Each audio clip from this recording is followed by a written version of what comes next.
Okay, the next item of business, the debate on motion 20285 in the name of Ivan McKee on Building Safety Levy Scotland Bill at Stage 1. I invite members wishing to participate in the debate to press the request to speak buttons. I call on Ivan McKee to speak to and move the motion. Minister, up to 9 minutes, please. Thank you, Presiding Officer. The tragic events at Grenfell Tower in 2017 shocked us all and highlighted the need to address the issue of unsafe cladding across all 4 nations of the United Kingdom. And the Scottish Government has been clear from the outset that it will do what is right and necessary to fully address the challenge of remediating buildings affected by unsafe cladding. Last year, we published estimates of the cost of the cladding remediation programme, suggesting a funding requirement of between £1.7 to £3.1 billion over a 15-year programme of works.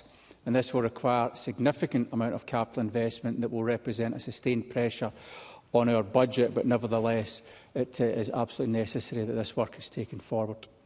We initially called for a 4 nations approach to the funding of cladding remediations. However, the UK Government has chosen to press ahead with its own funding model, and in October 2026 will introduce a building safety levy in England. Sure. Thank you, and I understand the financial pressures that the Government faces, but it has already received nearly £100 million, specifically for the principle of cladding remediation.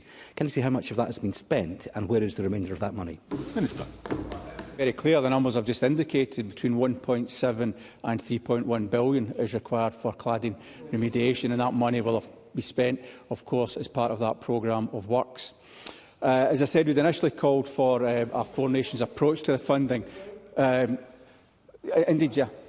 He may have misunderstood the question that Craig Hoy asked him, because he was asking about the £97.1 million that the Government received from the Exchequer, from the Treasury, for the purposes of the amelioration of cladding on high-rise buildings. The question is how much of the £97.1 million has been spent and how much remains in the fund? Minister. Well, the members are aware that money will all be spent on cladding remediation, and of course you need to identify the buildings and go through the proper process to identify where you're going to spend it. First of all, that's the important part of this process.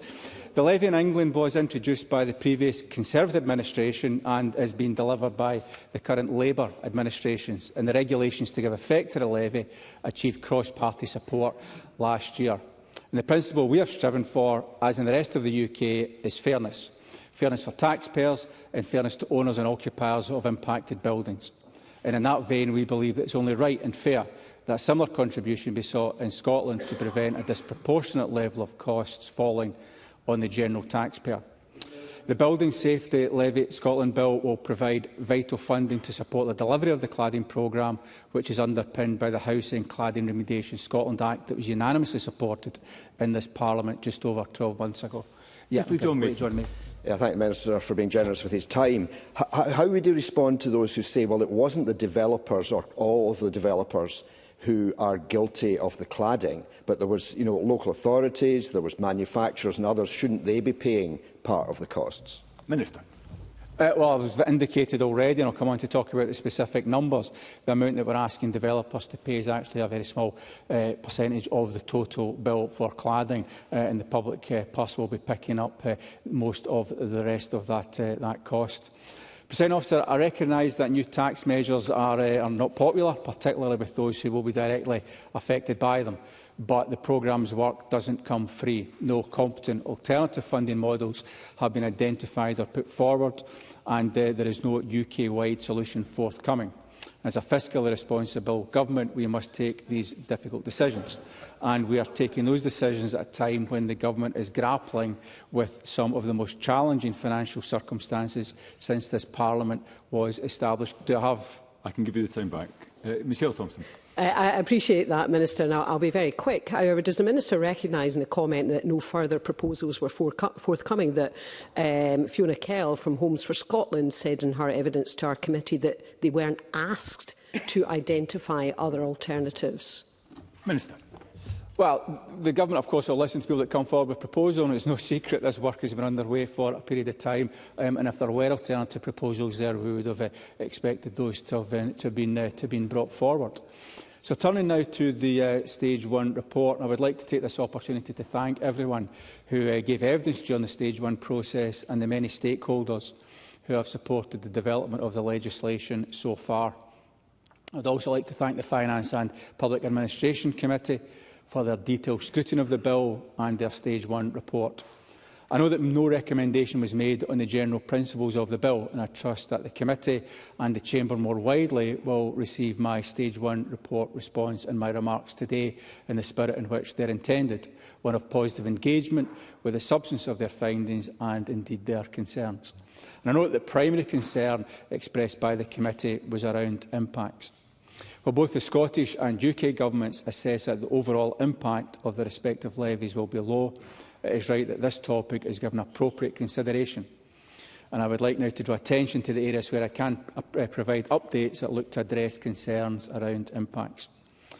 First of all, regarding the levy fee-free allowance, as I set on my Stage 1 report response, it is my intention to indicate a 19-unit threshold for the levy-free allowance set out in the bill. This is an annual allowance of levy-free units which will apply equally across the tax base.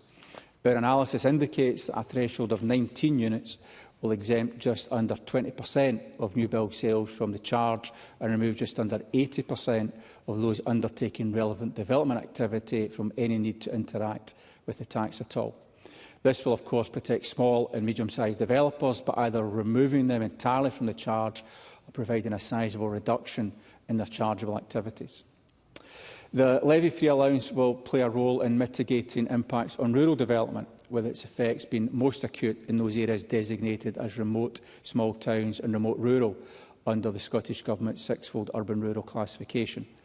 As viability in remote rural areas was particularly raised by the committee, I confirm we will continue the work we have been undertaking with rural stakeholders throughout Stage 1 to ascertain whether additional measures are required to effectively protect rural development. The committee also recommended that affordable homes funded by local authorities should not be subject to the levy, and I agree with this position. Provision already included within the bill capture the vast majority of social and affordable homes being delivered, and we will continue to engage with COSLA and local authorities to ensure that all relevant activity is captured. A further concern raised by the committee was around measuring impacts. At £30 million per annum, the levy represents around 0.6% of the value of the new build housing market in Scotland. It has also been introduced alongside an equivalent levy in England, which of course significantly reduces any risk of tax arbitrage. I welcome the committee's ask for further details on the impact, and as I stated at my evidence session on the bill on the 18th of November last year, it is my intention that indicative rates for the levy will be published in June of this year alongside the appropriate impact assessments. The committee has recommended a strengthening of the reporting requirements set in the bill to require the Scottish Government to report intervals of 3 years and to include an assessment of the impacts of the measure on the Scottish housing market. And I'm happy to accept these recommendations and confirm my intention to bring an amendment at Stage 2 to reflect this. I hope that these updates and commitments address the key issues the committee highlighted in their Stage 1 report and welcome any further questions from colleagues. In conclusion, Presiding Officer, this bill is about funding cladding remediation in a way that is fair. If the bill is not supported, the Scottish Government will have no choice but to look to the existing capital budget envelope for the between £360 to £450 million the levy is intended to generate over 12 to 15 years. I look forward to discussions this afternoon and ask members to reflect on my comments now and in my Stage 1 report response and to support the bill at decision time. And I move the motion that the Parliament agrees to the general principles of the Building Safety Levy Scotland Bill. Thank you, Presiding Officer. Thank you, Minister. I now call on Kenneth Gibson on behalf of the Finance and Public Administration Committee. Around 8 minutes. Mr. Gibson. Thank you, Presiding Officer. I'm pleased to speak in today's debate on behalf of the Finance and Public Administration Committee, Lead Committee for Stage 1 Scrutiny of the Building Safety Levy Scotland Bill, and I refer members to my register of interests. The committee's call for views on the bill was held between 26th of June and the 15th of August, and we received 39 submissions, including from the house building, land and property sectors, local authorities, taxation and law experts. The committee is grateful to those who took the time to share their views and to our clerking team for their excellent work in advising members and producing our report. We held 3 evidence sessions during October and November, and based on evidence received, the committee made no recommendation on whether Parliament should support the general principles of the bill in our Stage 1 report. We asked the Scottish Government to respond favourably to those recommendations on the provisions and impacts of the bill we did make to inform the debate today. I therefore focus on some of the committee's key considerations and conclusions, together with the Scottish Government's response, which of course has moved even today. In evidence, many witnesses told us they oppose a building safety levy, particularly house builders and the representative bodies who suggested it would negatively affect Scotland's housing market. They highlighted significant impacts on rural development, small to medium-sized enterprises, the build-to-rent sector and their ability to build affordable homes. And I'm pleased that the Minister has today gone some way to addressing concerns at least of SMEs. Those supportive of the levy consider it a fiscal necessity to remediate cladding defects. It would be better than placing the full cost of remediation on affected homeowners or through general taxation. On balance, the committee was persuaded by evidence that the levy would have a macroeconomic effect on the Scottish housing market, although more data is needed to identify exact impacts. The committee therefore recommended that the Scottish Government undertake a sensitivity analysis to assess in more detail the levy's potential impact on the housing market, particularly on rural sites and on small and medium-sized developers. We asked for the results of this analysis to be published in time to inform government decisions on setting levy rates and, where applicable, any reliefs through secondary legislation. We also sought an updated business regulatory impact assessment alongside this subordinate legislation, setting out an explanation of how the Government has taken these findings into account. While the Scottish Government commits to providing an updated BRIA, it's unclear whether a recommendation to carry out a sensitivity analysis has been accepted. This was a key recommendation underpinning the committee's findings, and we urge the Minister to clarify in his closing speech that this much-needed piece of work will be undertaken as requested. The bill would exempt from the levy all residential developments on Scotland's islands, and there was broad support for this measure. The committee also believes there is a strong case to extend this exemption to remote rural areas, and we ask the Government to undertake work in developing an appropriate definition and exemption for those remote rural areas. The Government now plans to extend this exemption to areas that currently receive 100% relief on non-domestic rates. Some witnesses also made the case for exempting the build-to-rent sector from the levy, and that's a matter the Minister touched on earlier. While committee members have concerns about the fragility of the build-to-rent sector, on balance we felt this exclusion would significantly limit the levy's tax base and agreed it should apply to this sector. The bill exempts any housing for which construction funding has been provided under the Scottish Government's Affordable Housing Supply Programme. The committee had a mix of views regarding this exemption, with some witnesses arguing that removing affordable housing from the tax base places a disproportionate burden on private homes. Others, such as local authorities, suggest the exemption doesn't go far enough and should be extended to cover all affordable housing developments, not just those funded through the Scottish Government's programme. The committee asked the Scottish Government, as part of the sensitivity analysis we requested, to consider the potential effect of the levy on the delivery of much-needed affordable housing across Scotland. It would be helpful if the Minister could confirm in closing whether he accepts this recommendation, as the response is again unclear. The Government originally planned to introduce the levy from the 1st of April 2027, just over a year after the bill would pass, if agreed to by Parliament. In evidence, there were concerns that this timeline would not provide house builders with sufficient time to properly prepare for the levy's implementation, particularly as key details such as levy rates and transitional arrangements would be set out in secondary legislation. In evidence, the Minister announced that levy implementation would be deferred by 1 year to the 1st of April 2028, and advised that indicative levy rates will be set out in June this year, which again he touched on earlier today.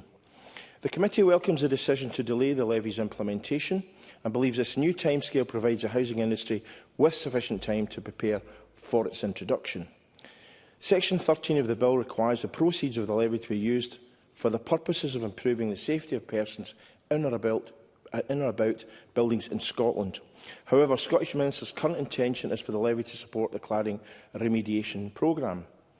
Building construction quality scandals have tended to occur every 10 to 15 years, we were told in evidence, and the broad wording in the bill could lead to a permanent levy that funds the remediation of any arising building safety issue. Witnesses said the consultation process is focused exclusively on cladding remediation rather than broader safety matters, and certainly that should be the case. The committee sees merit in these arguments and recommendations aimed at ensuring the levy doesn't continue indefinitely without proper checks and balances. The proposal should also provide much-needed reassurance to the industry that the levy will not become a permanent house-building tax. Our recommendations include asking the Government to further consider adding a restriction to ensure the bill pertains exclusively to cladding remediation, which I'm pleased the Minister agreed to. A sunset clause should be added to the bill, providing an opportunity to robustly review after 15 years how the levy is operating and for Parliament to then decide whether the levy should continue. Although not in favour of a sunset clause, the Minister said he will consider including a clear date for review through strengthening the bill's reporting provisions, and we heard about that just a few minutes ago. It will be every 3 years. The bill's financial memorandum suggests the levy seeks to raise £30 million a year as one of the revenue streams for the Scottish Cladding Remediation Programme. £30 million is the amount in Barnett consequentials that the Scottish Government might have received had the UK Government England-only levy been extended to Scotland. Evidence taken by the committee suggests this figure is optimistic, given uncertainties around the potential impacts and behaviours arising from the levy. We ask that the figure is reviewed once the sensitivity analysis recommended in the report has been carried out. Concerns were expressed that the data set used by the Government to calculate the cost of cladding and remediation is not as robust as it should be, and that the financial data in the FM uses estimates of estimates. The Minister told us that the Government will not know the full scale of remediation that is required until all the assessments are done, and the committee finds it concerning that more accurate cost estimates are not yet available. The committee's response commits it to reviewing this as part of its wider work to consider impacts in relation to rate setting. Presiding Officer, the Scottish Government's response is helpful in further informing today's Stage 1 debate. Nevertheless, the committee believes that introducing the levy carries a significant risk, and policy design has not been sufficiently focused on developing a good, well-structured, sustainable levy. As previously mentioned, I urge the Minister to clarify in his closing remarks his intentions regarding the sensitivity analysis requested by the committee. Thank you. Thank you, Mr Gibson. And I call Liz Smith, around 7 minutes. Ms Smith. Thank you, Deputy Presiding Officer. I don't think anybody could possibly doubt the very far-reaching implications as a result of what was the most appalling human tragedy at Grenfell Tower in 2017, nor the importance of ensuring that nothing like that can ever happen again. And in that spirit, Minister, irrespective of the bill, I do think the Scottish Government has an obligation to answer the question that was posed to you by Mr Hoy and by Mr Kerr as to exactly how much of that £97.1 million has actually been spent, because we are not really getting the true facts about that. But it is absolutely right that the measures are put in place to improve building standards, most especially so that those who are engaged in the new building sector fully recognise and adhere to their responsibilities. And it's also right that there is a legislative process to secure this for the future. But the big question is this bill the right procedure? That's the question that we face as parliamentarians in this Stage 1 debate. And for us on this side of the chamber, and I suspect for several other colleagues across different parties, there are serious doubts, not because improving building standards is not the right thing to do, but because the evidence that was taken at Stage 1 points pretty overwhelmingly to several very important failings within the proposed legislation. Now, along with my colleague... Yes, of course. Mason.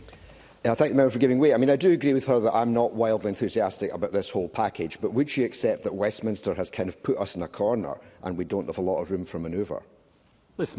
No, I don't entirely accept that, Mr Mason. I think this is a very specific Scottish-centred bill, and we have to take a decision as Scottish parliamentarians as to its merits, and it's on that basis that I'm making these points. Now, along with my colleagues on the Finance Committee, I listened very, very carefully to those who provided us with extensive written and oral evidence across 3 different committee sessions before Christmas, and there was unanimous concern, and Mr Mason was part of that unanimous concern as set out in the committee's report, about several key aspects of the bill and the negative externalities which are likely to result. Now, as colleagues know, it is actually very unusual for a committee not to fully endorse the general principles of a bill, but that, in my opinion, is for good reason. As the convener has said, the major issue concerns the likely impact on the housing market, which, as we all know, has already been facing very significant challenges for quite some time. And the most significant concern amongst witnesses and Finance Committee members was the fact that the proposed bill could actually reduce house building capacity because it would make certain sites unviable and thereby have a detrimental effect on the ability to deliver much-needed affordable housing. Homes for Scotland estimated that the levy would probably add around £3,500 to the cost of building a new home, and Bank & Homes told us that it would have an impact of up to 20% on their profit margins. And these are not, Minister, inconsiderable fiscal effects. Different to this, but nonetheless very much related, are the potential effects on rural Scotland, where depopulation already is a significant problem. And I've heard what the Minister has said about his concerns over some of the rurality issues, but several factors have already combined to make this a very complex situation within rural housing. House prices are often high in relation to local incomes in rural areas. There's a shortage of housing that's suitable for families, which means, sadly, that too many families choose to move away. So combine that with some of the weak infrastructure that we find in rural areas and the accessibility of transport and internet, and also with complexities in the planning process, and we encounter major challenges. Indeed, Scottish Land and Estates told us that the cost of delivering rural housing could almost be double that of mainstream housing, and that must be a serious concern. And that, of course, is on top of a lot of the other issues affecting rural areas, whether that's been the farm tax or national insurance charges or various other aspects of tourism and hospitality concerns. And I really think the whole combination of this is a very serious matter for the rural sector. Now, whilst there appeared in some quarters to be an understanding of the problem, particularly with relation to the islands issue, I think part of the issue is that we don't have a clear definition of what rurality actually is, and there are some accompanying inconsistencies. And I really do hope the Minister means what he said today and what he said in committee, that he's prepared to bring forward some amendments. Now, there's obviously likely to be a disproportionate effect on smaller developers, owing to the fact that they will inevitably find it more difficult to absorb the necessary costs. The Scottish Property Federation was extremely clear about that. There was also concern that the proposed legislation could have a detrimental impact on those who want to build over a long period of time, build-to-rent sector, as the financial returns there obviously take longer to be realised.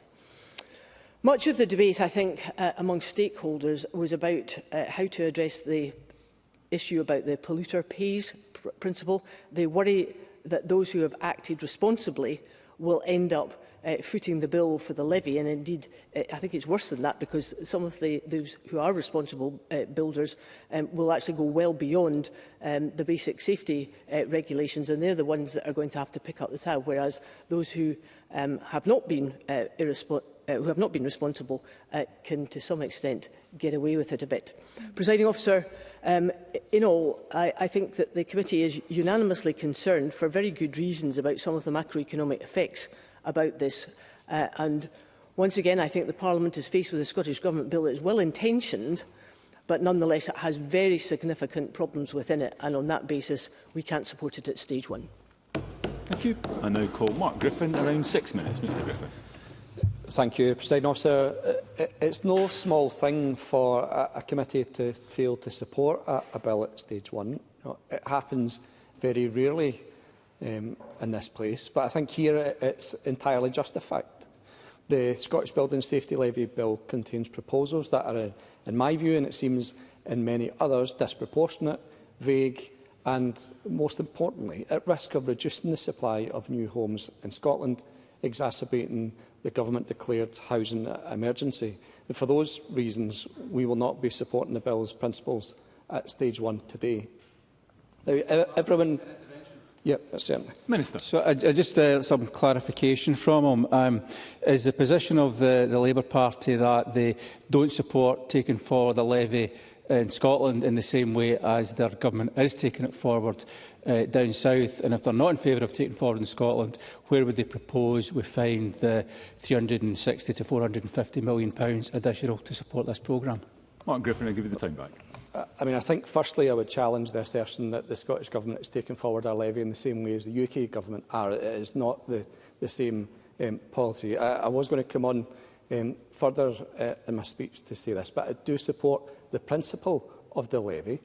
But this particular levy, how it has been designed and applied, the vagueness, the uncertainty and the risk to the exacerbating the housing emergency means that we can't support it in the form that the government has presented it in. Now, I think everyone in the chamber agrees on the importance of removing potentially life-threatening cladding from our homes.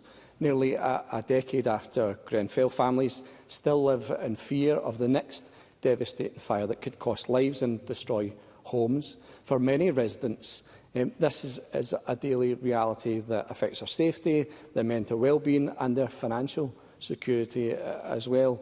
We are united, I think, in our determination to prevent another tragedy. But while remediation has progressed elsewhere in the UK, Scotland continues to lag far behind, with a tiny number of homes having had dangerous cladding removed. It has taken this government almost a decade even to begin addressing the problem, while thousands of buildings have been had the dangerous cladding removed across the rest of the UK, in England and in Wales. And that is an absolutely shocking dereliction of duty, and one that has left too many people living in unacceptable conditions for far too long. Now, but the problem isn't only the pace of the government's response, but the quality of the proposals before Parliament. This bill seeks to ensure that those who contributed to unsafe cladding also contribute to its removal. That's an aim that we support. But during committee scrutiny, the government failed to provide the detail needed to support the evidence base for this approach, or to demonstrate that it would operate fairly and effectively in practice. We still don't have clarity over how many buildings are affected. We don't have clarity over which organisations may be required to contribute, what the levy will fund, how long it will be in place. Instead, we've been given little more than a blind assurance that it probably won't harm house building. I think that is not good enough when we are talking about a bill that introduces a levy that could fundamentally impact the housing sector in Scotland. We accept that organisations profited from the installation of dangerous cladding and that they should bear the cost of putting matters right. So he says that there's no understanding of the impact in the market, and I would argue that there is, but can he explain what analysis of the impact in the market, different to what we've undertaken, has been undertaken by the UK Government, because our numbers are broadly similar to the numbers that they have? Mark Griffin. It's a different housing market. It's also an area where the government hasn't declared a housing emergency. His government has declared a housing emergency in Scotland. We are materially in a different place than the rest of the UK. The committee itself couldn't get clarity from the government and have asked for updated figures for a sensitivity and analysis. Homes for Scotland wrote to the Minister in the committee last night to challenge the government's figures, saying that the figures used to calculate the value of the new build housing market in Scotland was wildly inaccurate, overestimated by 44%. Figures from the industry experts, who I think I would listen to before I listen to the government who's sleepwalked into this housing emergency that we find ourselves in.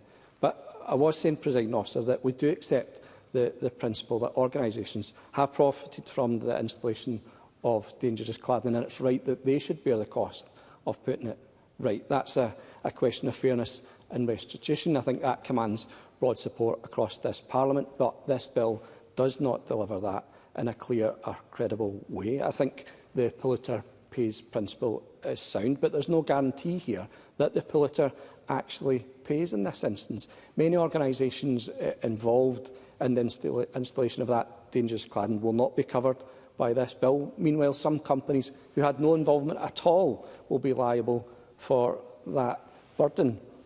Now, that is a disproportionate burden on the wrong businesses and undermines confidence in the levy's fairness itself. The analysis also suggests that the levy could add around £3,500 per home. That would have a disproportionate impact on rural areas, and I think that's something that the government needs to address as well. Now, Presiding Officer, we are not opposed to a mechanism that makes those who profited help to fix unsafe cladding. But there clearly is not enough evidence that this proposal achieves that aim. A levy without a clear evidence base or a coherent strategy is a bad levy.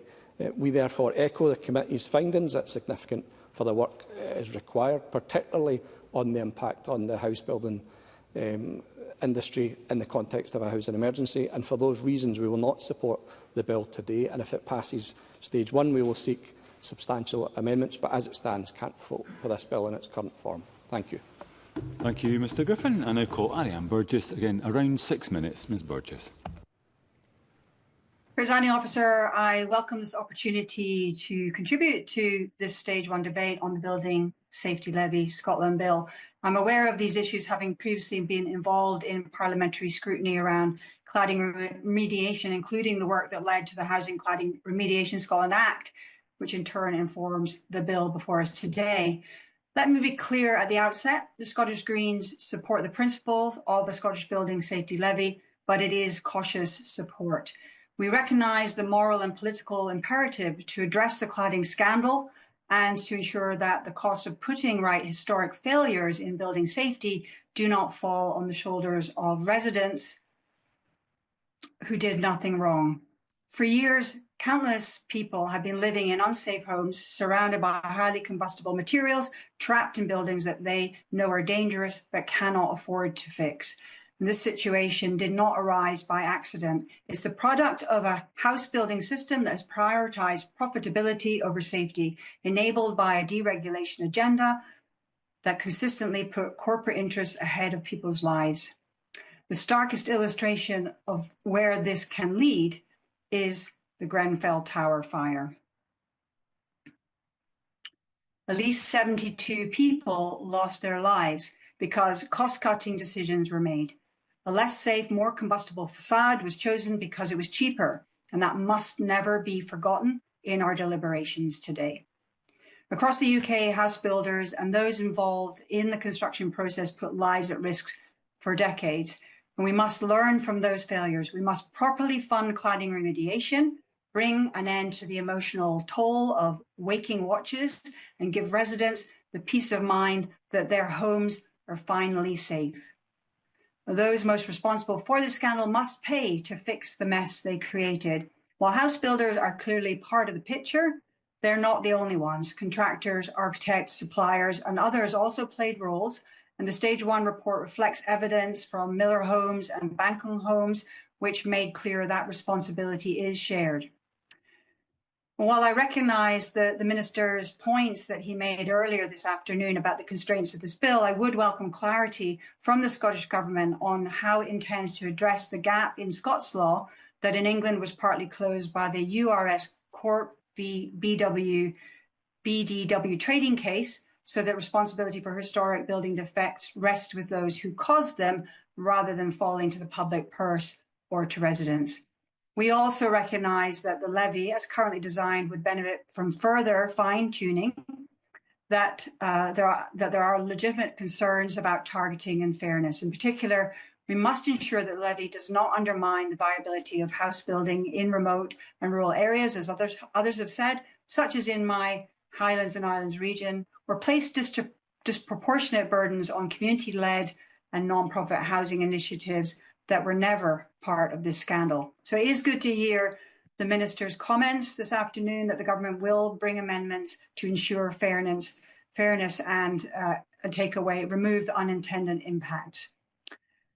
I therefore look forward to seeing other amendments that the government has committed to also bringing forward, and to the sensitivity analysis recommended by the Finance and Public Administration Committee. Getting this right absolutely matters. And finally, I want to caution against binary thinking. Safety and viability should not be set up as opposing forces. It must be possible to build homes that are safe, affordable and viable, while also funding an urgent cladding remediation work that residents so desperately need. In short, this is cautious support for Stage 1. We recognise the necessity of action. We acknowledge the concerns raised by stakeholders, and we will work constructively to improve the bill. But I have far less sympathy for the profit-seeking opposition of large and highly profitable house-building companies who would prefer that the costs of their past decisions were borne by residents or the public purse instead. The Parliament must choose to stand with residents, with safety and with justice. Thank you, Ms Burgess. I now call on Willie Rennie to open on behalf of the Scottish Liberal Democrats. A generous 6 minutes. The Government have put us in a hellish position today.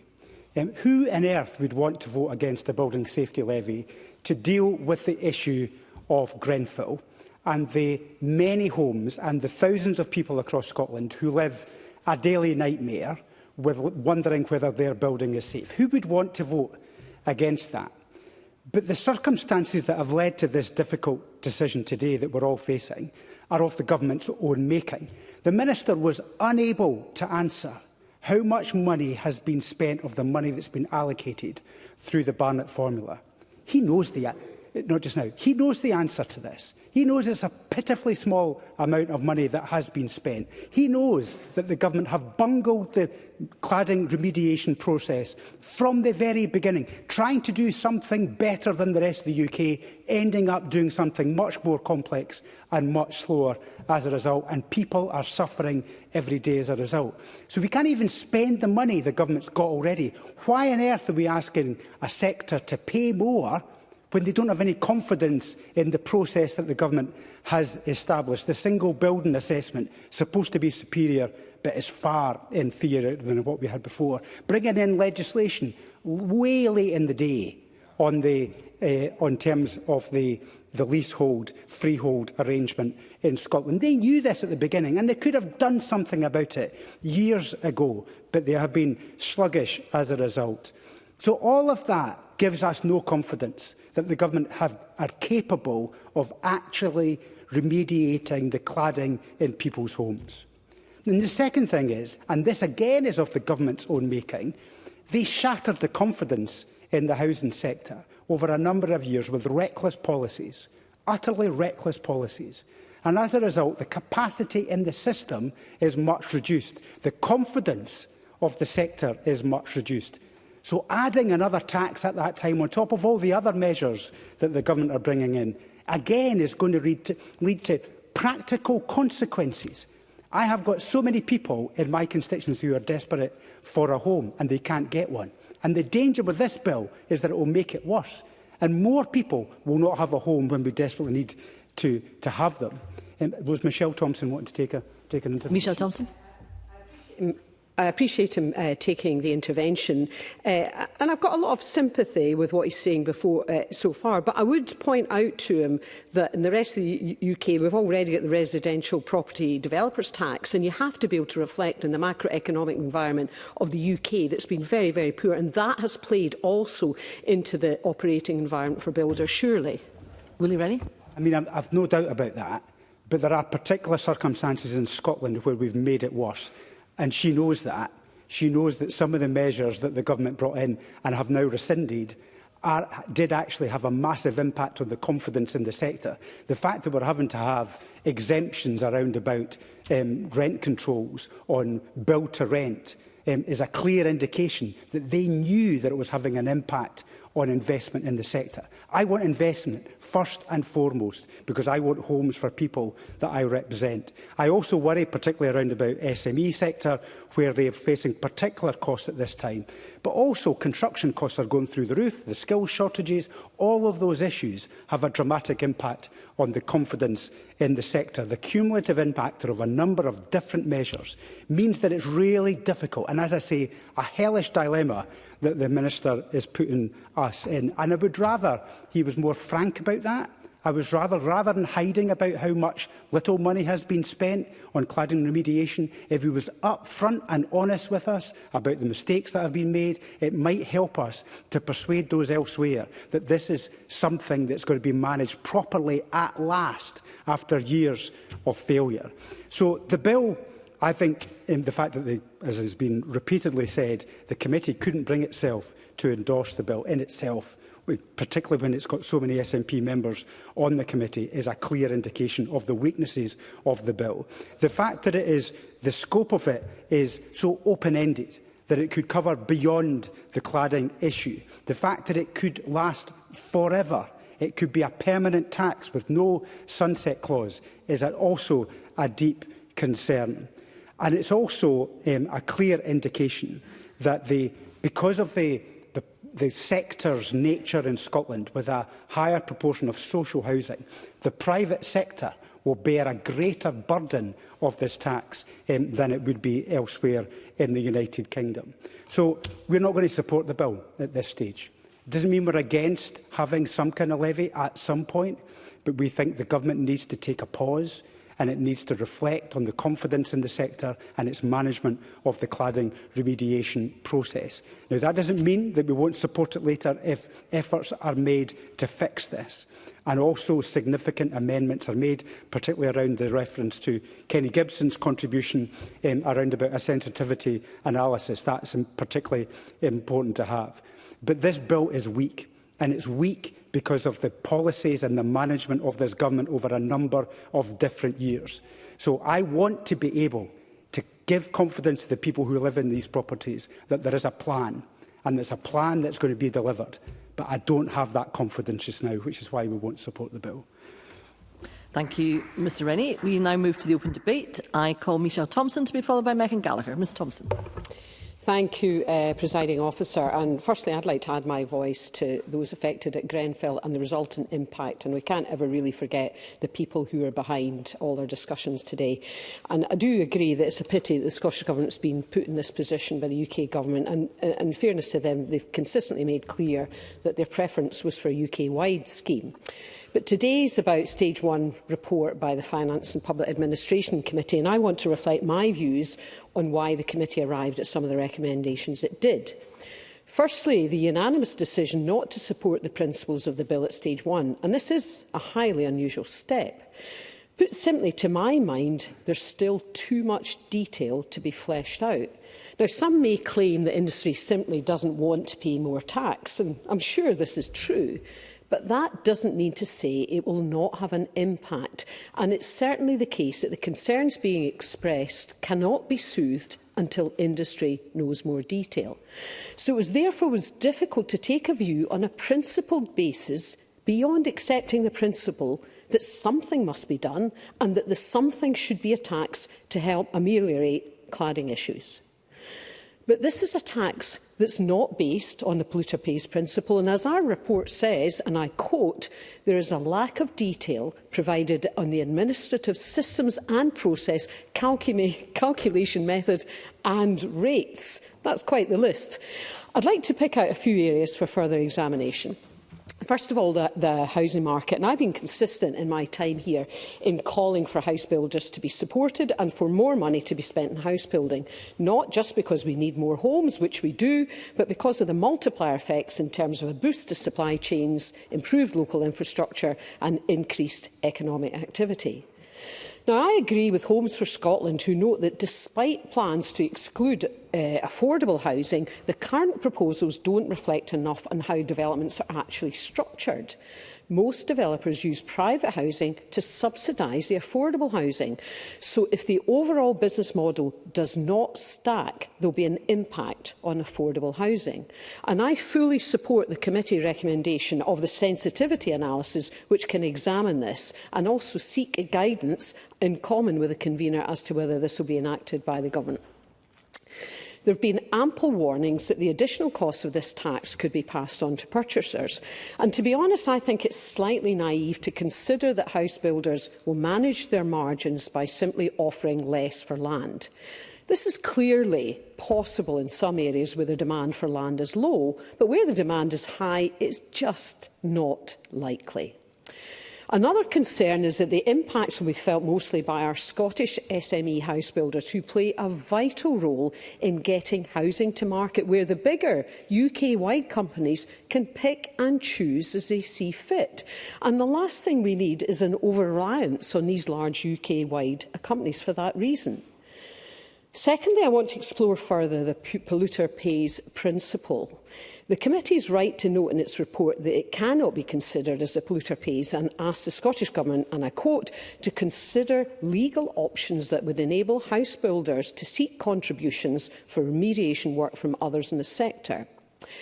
I was surprised and I have to say a little disappointed that the Minister in his response to the committee did not fully address the issue where the Supreme Court interpreted English legislation around the Building Safety Act 2022 and the Defensive Premises Act 1972, which do not apply in Scotland.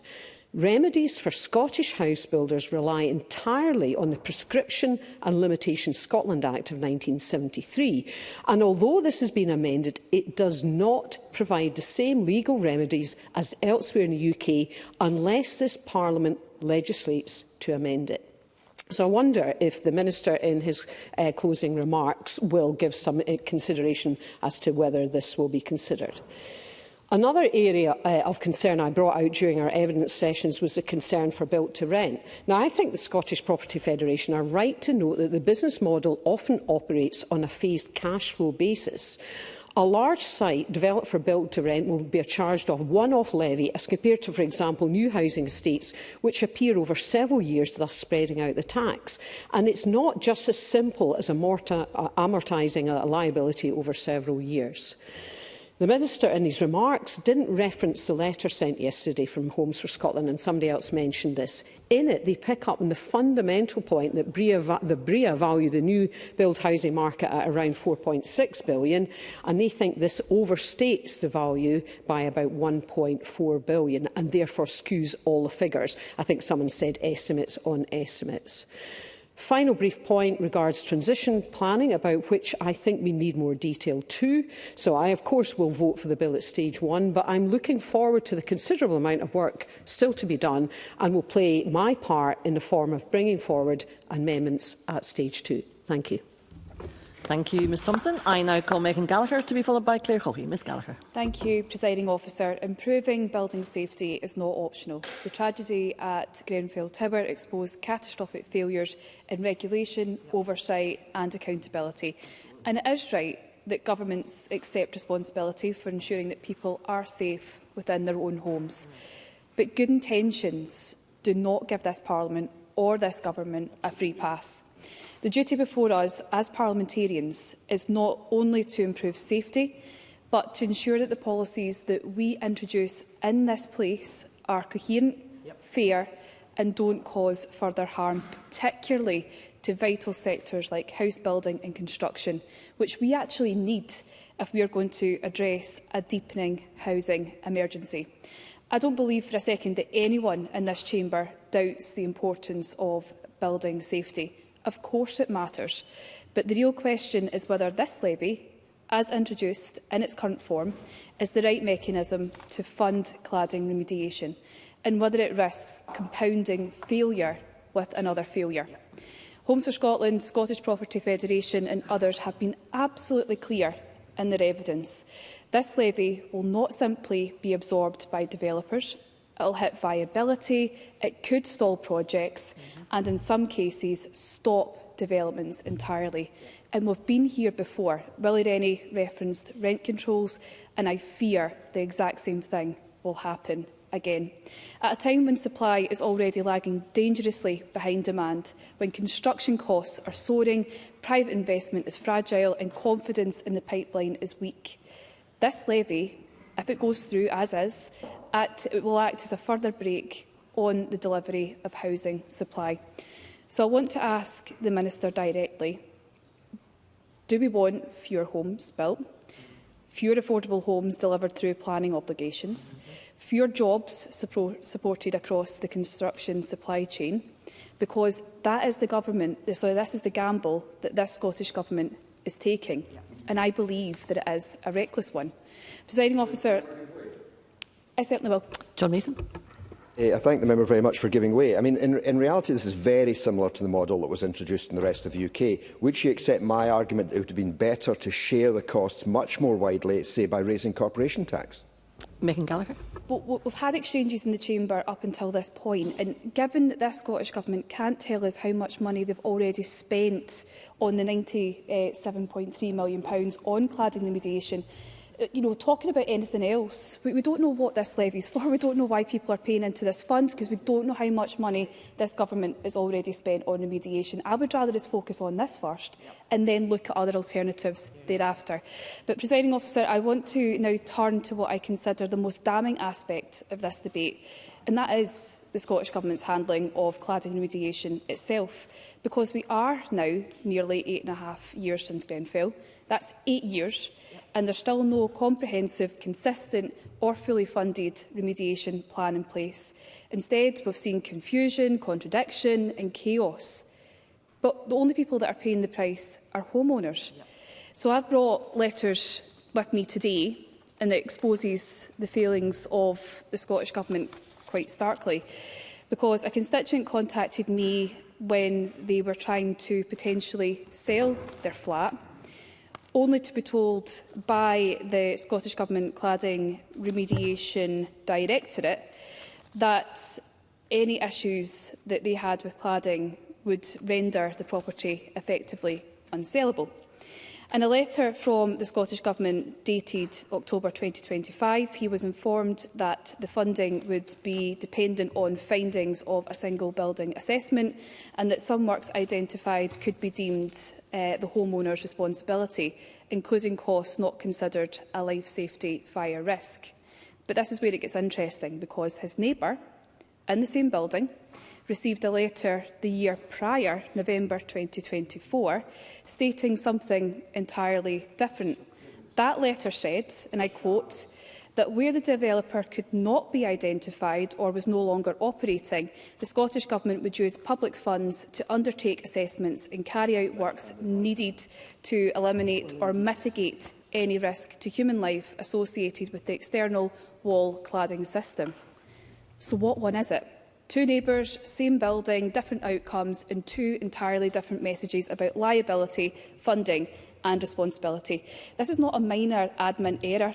It is a complete failure of governance by the SNP. And I want to ask the Minister today, why did the Scottish Government change the letters and the content of the letters that they send out to homeowners impacted?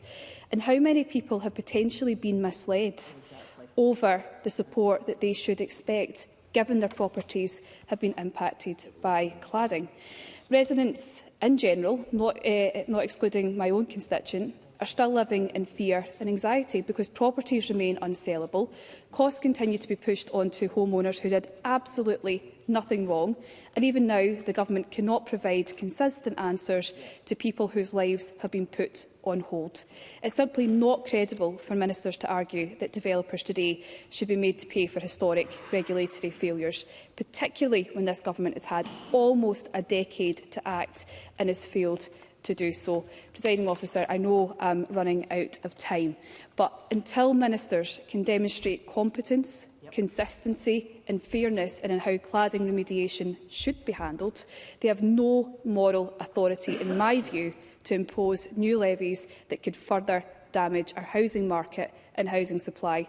This approach is failing homeowners, it's failing builders and it's failing Scotland, and until it's fixed, I won't play any part in it. Thank you, Presiding Officer. Thank you, Ms Gallagher. I would advise members that we do have at this point some time in hand. I call Claire Haughey to be followed by Richard Leonard. Ms Haughey. Thank you, Presiding Officer, and I'm pleased to have the opportunity to speak in this debate this afternoon. I know that colleagues across the Chamber are united in our understanding and resolve of why this bill must be before us today. The tragic series of events at Grenfell in 2017 must never be forgotten and can never be witnessed again. During the years since, the Scottish Government has been unwavering in its commitment to do what is necessary and right to fully assess and address the remediation of buildings across Scotland fitted with unsafe cladding. If you just let me make a wee bit of progress, Mr Hoy. I would like to begin by thanking members of the Finance and Public Administration Committee for all their careful and detailed consideration that has brought us to today. They've had to consider a multitude of complex, interwoven and sometimes competing factors.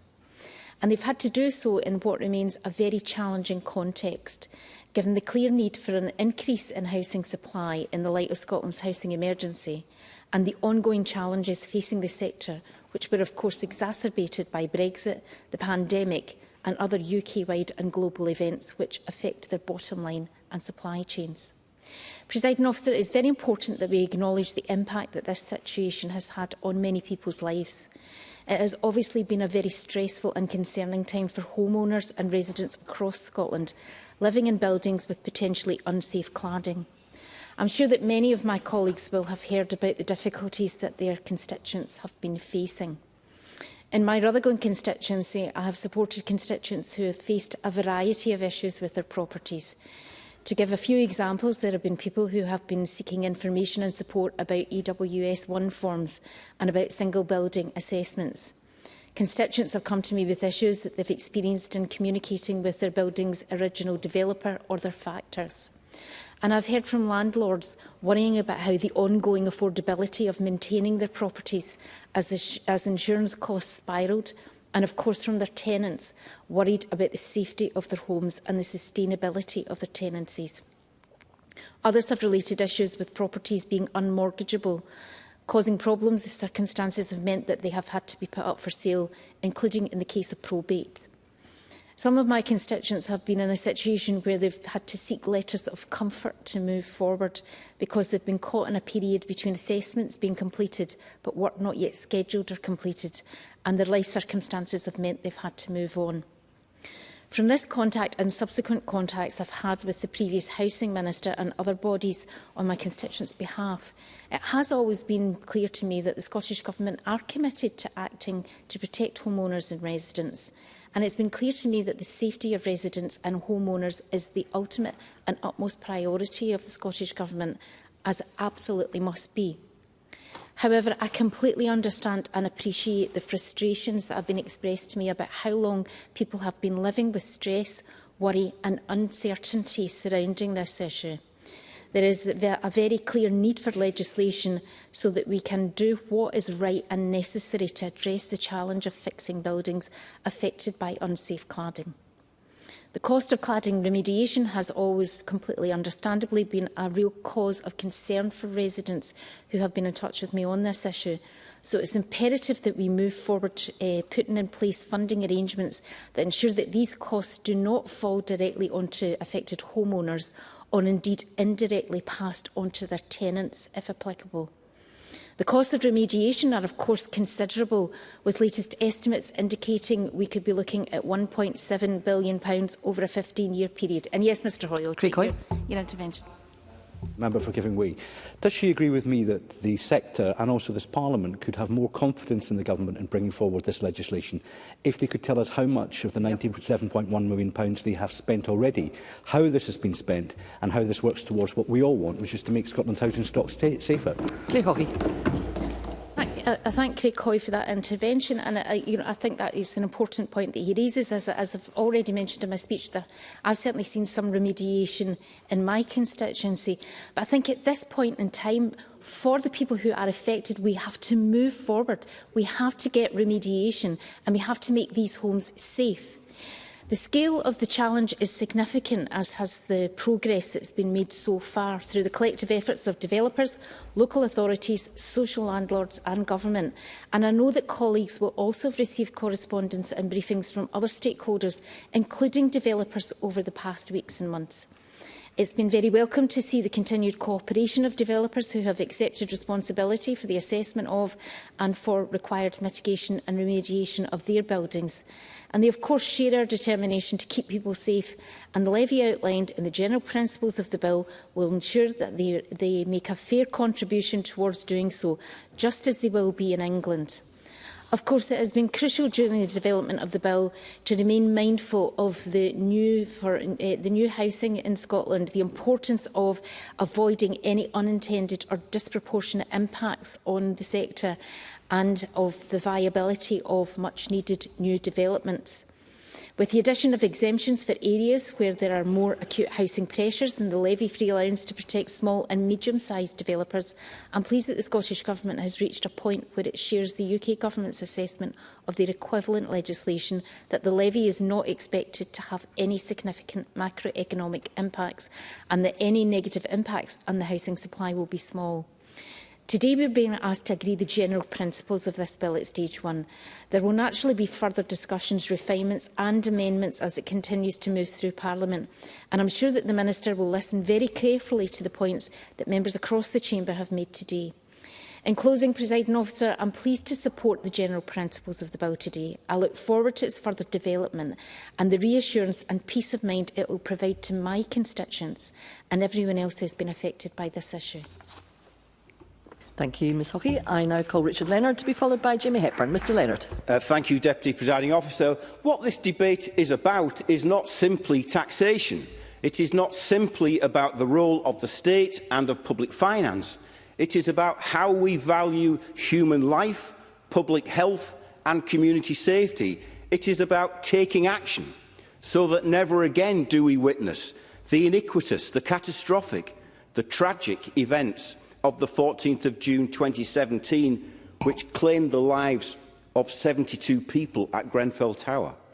It is also about learning the lessons and heeding the findings from the public inquiry that followed, which concluded that there was systematic dishonesty with its roots in a culture of deregulation and profiteering, which is why I have some sympathy with those who say that those directly responsible for unsafe cladding should meet the costs of cladding remediation, that under this proposal, the scrupulous are having to pay for the unscrupulous. That rather than just house builders and in turn house buyers, for that's what the Institute of Chartered Accountants of Scotland warn, they say house buyers will ultimately fund the levy upon purchasing a property. And I might add renters, because the cost will be passed on to tenants too. But rather than them, what about those involved in the supply chain? Those who researched, developed and tested this cladding? What about those who manufactured it? Those who fitted it? Aren't they liable? And what about the property speculators, the venture capitalists, the pension and insurance fund asset managers who have made millions out of these buildings? Are they not liable? But there is something else for the government to answer for. On December the 17th, at this Parliament's Public Audit Committee, the Auditor-General gave evidence on the Scottish Government's consolidated accounts, in which it was revealed that one of the outstanding areas of this government's underspend is on cladding remediation. That last year, £35 million was budgeted for cladding remediation, but that scandalously only £6 million were spent. The government has got expert advisory groups, ministerial working groups, cladding programme stakeholder groups. There's even a Scottish Government cladding directorate. But by Q2 of 2025, 8 years after Grenfell, while in England nearly 2,500 cladding remediation projects had either started or had been completed, in Scotland only 3 single building assessments had taken place. And residents tell me of factors hiking up fees, of insurers hiking up premiums, of structural engineers, of single building assessments taking years. They tell me of work still to be put out to tender, and of, I quote, utter frustration while the government drags this out. And then the Minister comes along to the Finance and Public Administration Committee to announce that the levy we are being asked to begin to legislate for today, originally to be introduced from April 2027, will not now come into force until 2028.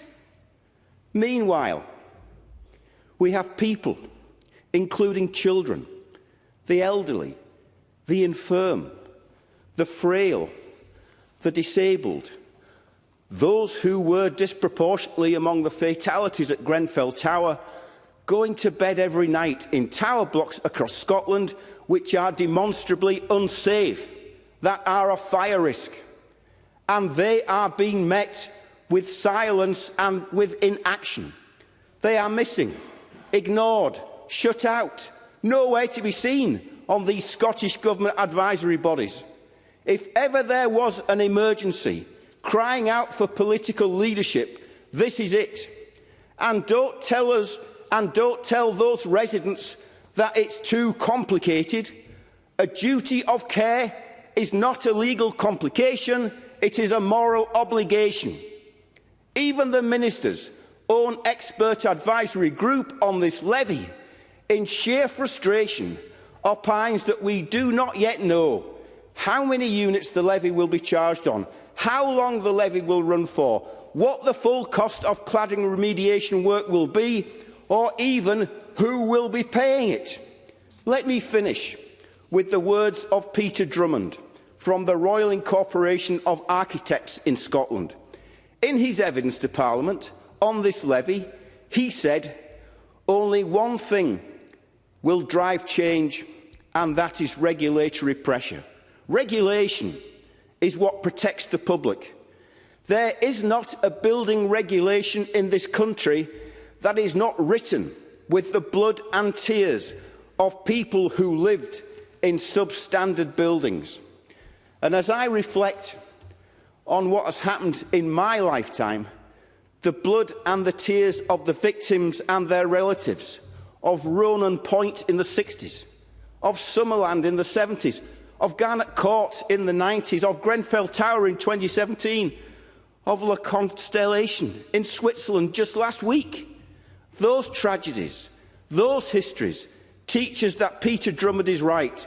So we will need to act, and the government will need to act, with a much greater sense of urgency, with a much greater sense of transparency, with a much greater sense of social and moral purpose.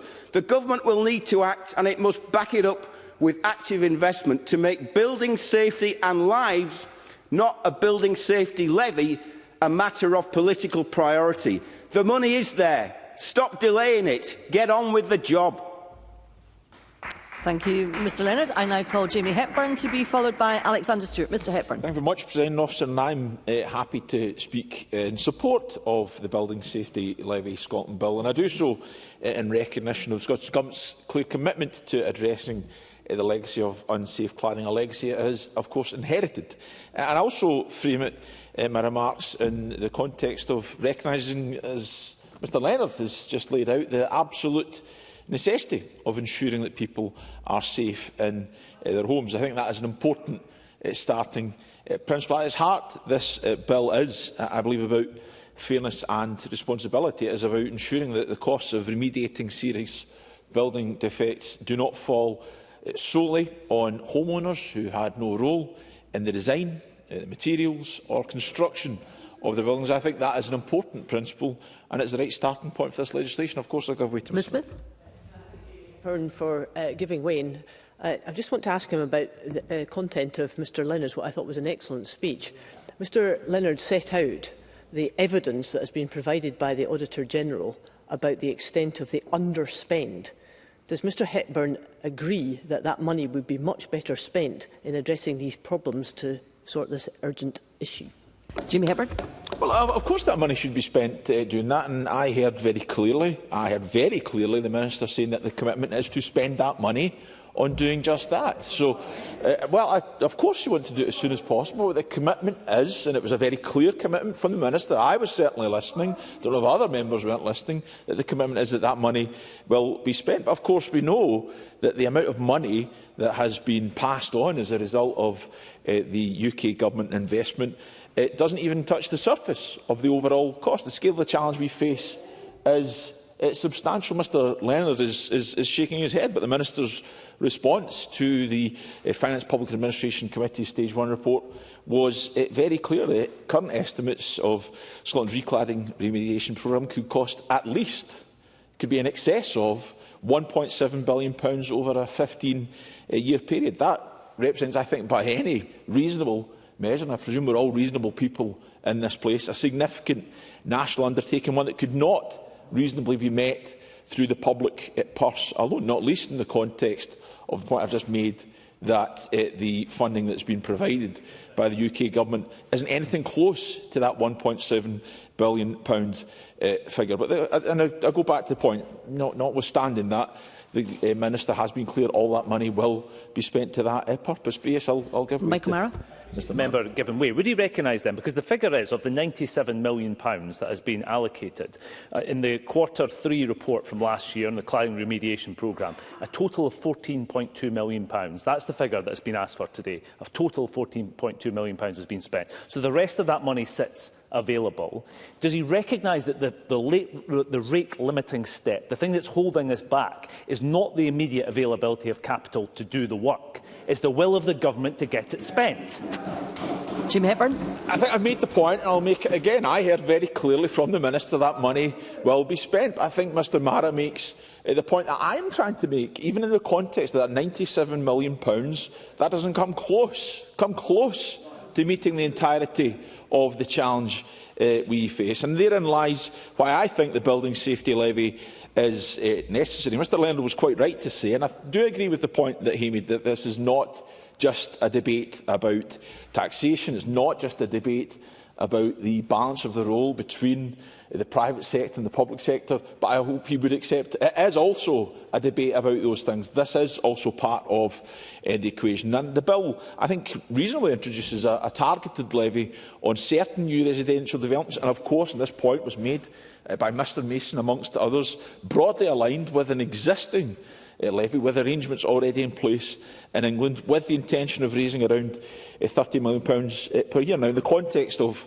the scale of the challenge that I've just spoken with, that will not solve the problem on its own, of course, it won't, but it will make a modest but meaningful contribution to the funding available, particularly in cases where no responsible developer can be identified or held to account, and where they can, incidentally, I think, not just in financial terms, in many cases, they should be held to account to the highest standard, a point that Mr Leonard made. Presiding Officer, I do believe that developers collectively have an important role to play in what should be a collective effort. Many within the sector have, and we should reflect on this as well, many in the sector have come forward to take responsibility for assessing and remediating buildings that were involved in delivering that as it should be, and that cooperation is both welcome and necessary, and I think we should recognise it. But the levy builds on that shared understanding that building safety is a collective responsibility, and it ensures that the development sector as a whole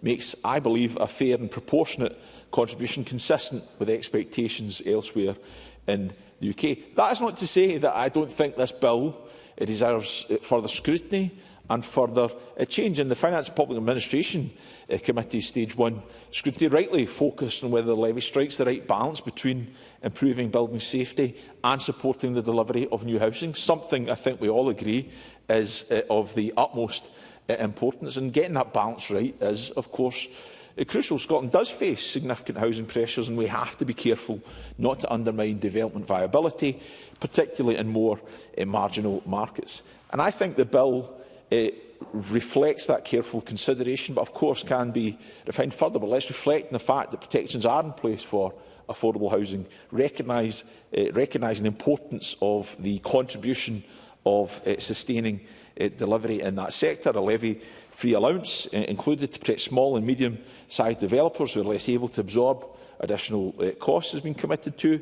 The Government has also provided exemptions for development on islands, acknowledging the distinct housing challenges and viability constraints that they face. And I saw in the Minister's response to the committee's report, responding directly to an issue that the committee raised, that there is a commitment to use secondary legislation to do similar, as is happening in island communities for those in the most remote parts of the mainland.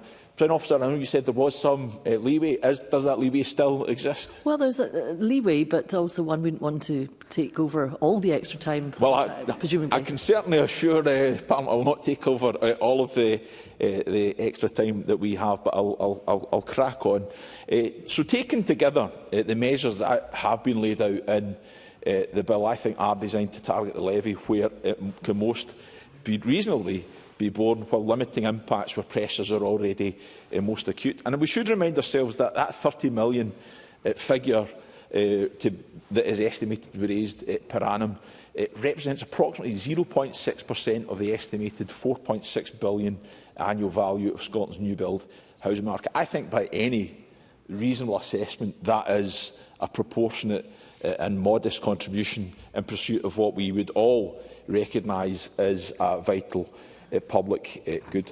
We've all reflected on the tragedy that we saw at Grenfell Tower. We have, of course, had the government's response to the Grenfell Tower Inquiry Phase 2 report, and it has accepted all 58 recommendations. The challenge, of course, though, is that we don't ever want to see a situation like Grenfell and all those other circumstances that Mr Leonard talked about being repeated in the future. Mr Hepburn, you will now need to... That requires us to act. We cannot stand aside.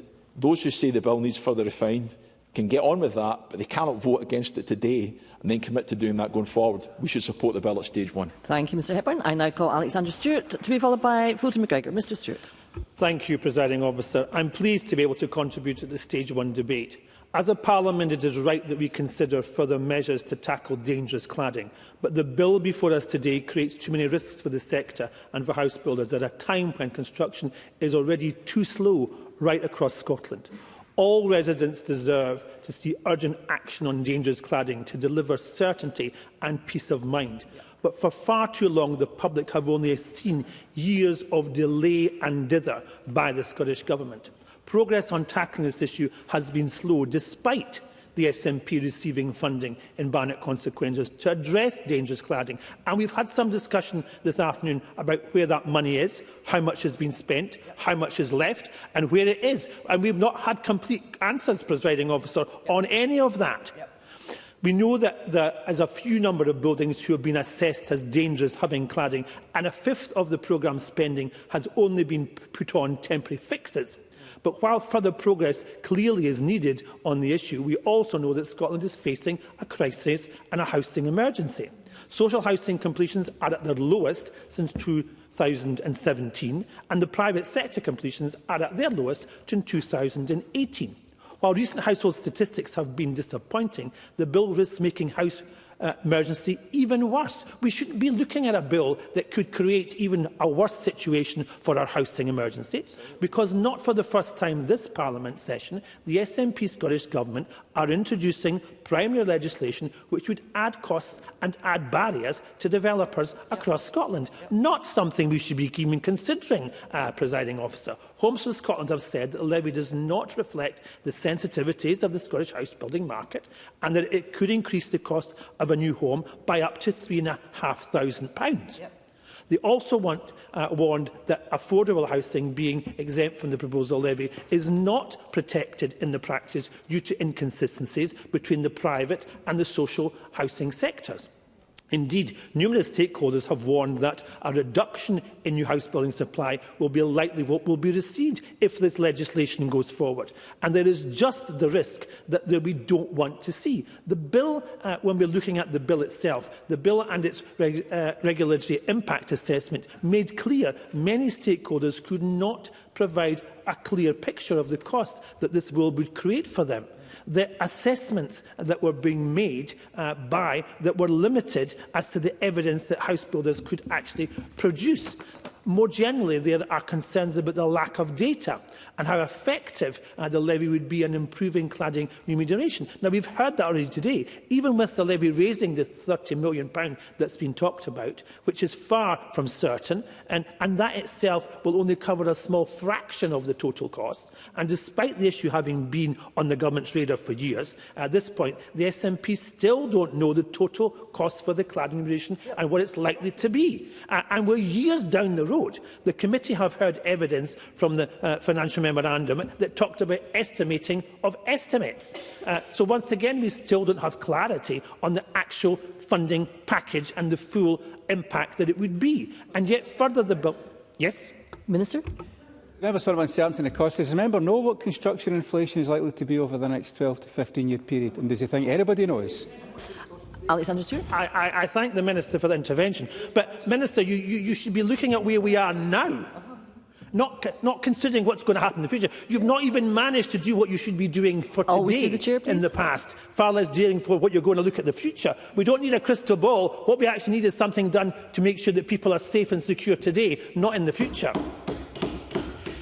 It is welcome that the bill includes an exception for island developments, and I believe that is the right specific challenge, because these areas, islands, do have specific faces and specific forces that do impact on their developments. But given that there are many challenges that apply to rural areas, it's disappointing that that does not have the same exemptions for them. Now, the Scottish Land and Estates have warned that the current form of the levy risks increasing the economic decline and depopulation of rural Scotland. Once again, Presiding Officer, not something we should even be considering. They also highlight the levy could undermine investor confidence in a fragile sector within the housing market. Homes for Scotland have warned that the levy could mean that more potential rural housing sites are uneconomical, and it would lead to higher marginal sites in urban areas being developed instead. Once again, we should be considering what we're doing when we shouldn't be doing things that could affect our rural economy and detract from what it's trying to do. We should be trying to support them. The Minister has said that the inclusion of further exemptions in the bill will mean more impact falling on other areas. But on this issue of rural developments, I would urge the Minister to consider the damage that could be caused by that. On the issue that I believe the committee's recommendation, and it talks about remote and rural areas, would be a helpful starting point. Presiding Officer, the last thing Scotland's housing sector needs is another SNP tax. The Scottish Government have said they will accept urgent Scottish housing emergency, but current house building rates are already well below where we should have them and where we need to see them. The levy would risk making the emergency even worse and hammering investment and hammering house builders. And that, as I say, means that we cannot support the bill at stage one. All sides of this chamber agree that dangerous cladding needs to be addressed, but that does not need to be at the expense of tackling the housing emergency. Instead of inventing another unnecessary tax, SNP government should be delivering the action for the cladding that we require, and should be ensuring that residents and developers get exactly what they want. Otherwise, they are failing to deliver, they are failing on the responsibilities, and they are failing on the recommendations. So I, as I said, will not be supporting this at stage one because of all of those reasons. Thank you, Presiding Officer. Thank you, Mr Stewart. I call Fulton McGregor to be followed by John Mason. Mr McGregor. Thank you, Presiding Officer. I'm pleased to speak in support of the general principles of the Building Safety Levy Scotland Bill, and to place on record my backing for the Scottish Government's clear reminder today that building safety is a fundamental tenet of construction policy. I'm not a member of the committee that's looked at this, and I can hear from today that there is a bit of a debate on it. And in preparation for today's debate, looking over the Stage 1 report and hearing what's been said in the Chamber, I have to say I was a wee bit surprised that there was that conflict. I can hear the various points of view coming through on that. The bill, I believe, is about doing what is right and what is necessary. It's about ensuring that people can feel safe in their homes, whether they live in high-rise block in one of our cities or in a flatted development. And it's about making sure that the costs of fixing historic failures in our building system do not fall on the shoulders of homeowners who bear no responsibility for those failures. The Scottish Government has been clear from the outset, residents should not pay the price for unsafe cladding. The principles underpins the cladding remediation programme, and it underpins this bill. The Building Safety Levy is designed to ensure that developers make a fair and proportionate contribution to the cost of remediation, in line with equivalent arrangements that are already in place in England. Presiding Officer, we should remind ourselves why this legislation is necessary. The Grenfell Tower fire, which has been mentioned already, was a national tragedy that exposed systemic failures in building safety, regulation and accountability. In response, the Scottish Government has accepted all 58 recommendations of the Grenfell Inquiry Phase 2 report, and is taking forward a comprehensive programme of reform, including strengthened building standards, improved enforcement and clearer lines of responsibility. But simply making policy changes does not remove dangerous cladding from buildings. That requires sustained investment over many years, and latest estimates suggest that Scotland's cladding remediation programme could cost as much as £1.7 billion over a 15-year period. Against that backdrop, the Building Safety Levy expected to raise around £30 million per year, which will be a positive contribution to the funding available annually for cladding remediation. The levy is targeted, it applies to the construction of certain new residential properties, and is calculated on the basis of floor area with the precise rate to be set by regulations. But importantly, it's not a blunt instrument. The bill contains a levy-free allowance to protect small and medium-sized developers, exemptions for affordable housing and additional protections for island communities where housing pressures are especially acute. Those design features matter. Throughout the development of this bill, the Scottish Government has been mindful of the urgent need to increase housing supply. In communities like mine and Coatbridge and Christon, demand for good quality affordable homes remains strong. Regeneration projects, brownfield redevelopment and new housing sites all play a role in supporting local jobs and meeting local need. It is therefore right that the levy has been structured to minimise any negative impact on housing delivery. The Government's assessment, which mirrors that of the UK Government, is that the levy will not have a significant macroeconomic impact and that any effect on housing supply will be small. At £30 million per year, the levy represents about 0.6% of the value of Scotland's new build housing market. It's a modest contribution when set against the scale of the challenge we face and the benefits of safer homes for thousands of residents. Presiding Officer, the bill also reflects a sense of fairness. Where developers are responsible for building with unsafe cladding, it is welcome that many have stepped forward to accept responsibility for assessments, mitigation and remediation. But there remain buildings with no linked developer or where the original developer no longer exists. Without this levy, the cost of making those buildings safe would fall either on the public purse alone or worse, on individual homeowners. And this, I think we can all agree, is not acceptable. In Coatbridge and Christon and across Scotland, residents in flatty developments should not be left facing uncertainty, anxiety or unaffordable bills because of historic failures in construction and regulation. This bill helps ensure that the burden is shared more fairly across the sector that profited from house building during the period when unsafe materials were used. And actually, in my constituency over recent times, there have been instances of fires in high-rise flats. A couple of years ago, there was a fire in High Coats, a flat which has now been brought down by North Lanarkshire Council. And more recently, just before Christmas, there was another fire in Calder Court and Whifflet. And although that doesn't seem to be directly related to cladding, the fire has caused immeasurable turmoil to a number of residents in the flat there who have been supported by the council and myself in my office.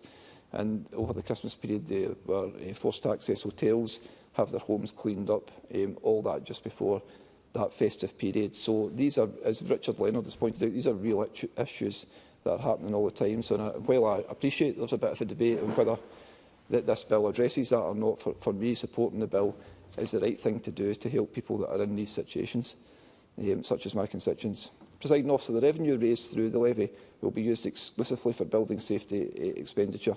That includes cladding remediation, which the Scottish Government is committed to delivering at pace. By 2029, every high-risk residential building over 18 metres is to be resolved, with buildings between 11 and 18 metres placed in a clear pathway to resolution. That's an ambitious target, but it is one that residents rightly expect us to meet. And progress is being made, as we've already heard. Presiding Officer, as I've said already, I note that the Finance and Public Administration Committee made no recommendation on the general principles of the bill at stage 1, but expressed trust that the Scottish Government would respond constructively to its recommendations. I am confident, and here in the debate today, I do hope that the Government will now continue to engage positively with the Parliament as the bill progresses, and that there will be opportunities at later stages to refine and strengthen the legislation where appropriate, and where members today from opposing parties, but as well as the governing party, we heard Michelle Thompson talk earlier, where suggestions have been made. I hope that there will be opportunities for the bill to be made better if it is to pass today. In closing, this bill is about the learning of the lessons of the past and acting responsibly in the present. It's about ensuring that people in my constituencies and communities across North Lanarkshire and throughout Scotland can have confidence in the safety of their homes. And it's about striking a fair balance between supporting housing delivery and securing the funding needed to address one of the most serious building safety challenges of our time. For those reasons, Presiding Officer, I support the general principles of the Building Safety Levy Scotland Bill and urge colleagues across the chamber to do the same. Thanks. Thank you, Mr McGregor. And I call John Mason. Mr Mason. Thank you very much, Presiding Officer. The Government states that the cost of the cladding remediation programme is expected to be somewhere between £1.7 and £3.1 billion, which is quite a range of possibilities. So if £450 million is to be raised, optimistically, over 15 years, that is only between 15% and 26% of the costs. There has to be an argument that it would be better to take the whole of that from general taxation. Now, I do accept the points that have been made that all of this process has taken far too long, but I would argue that it would have been irresponsible to spend that £97 million too quickly. It should be spread over all the buildings that need support and help, and it would have been quite wrong of the Government to spend it on the first 2 or 3 that came along.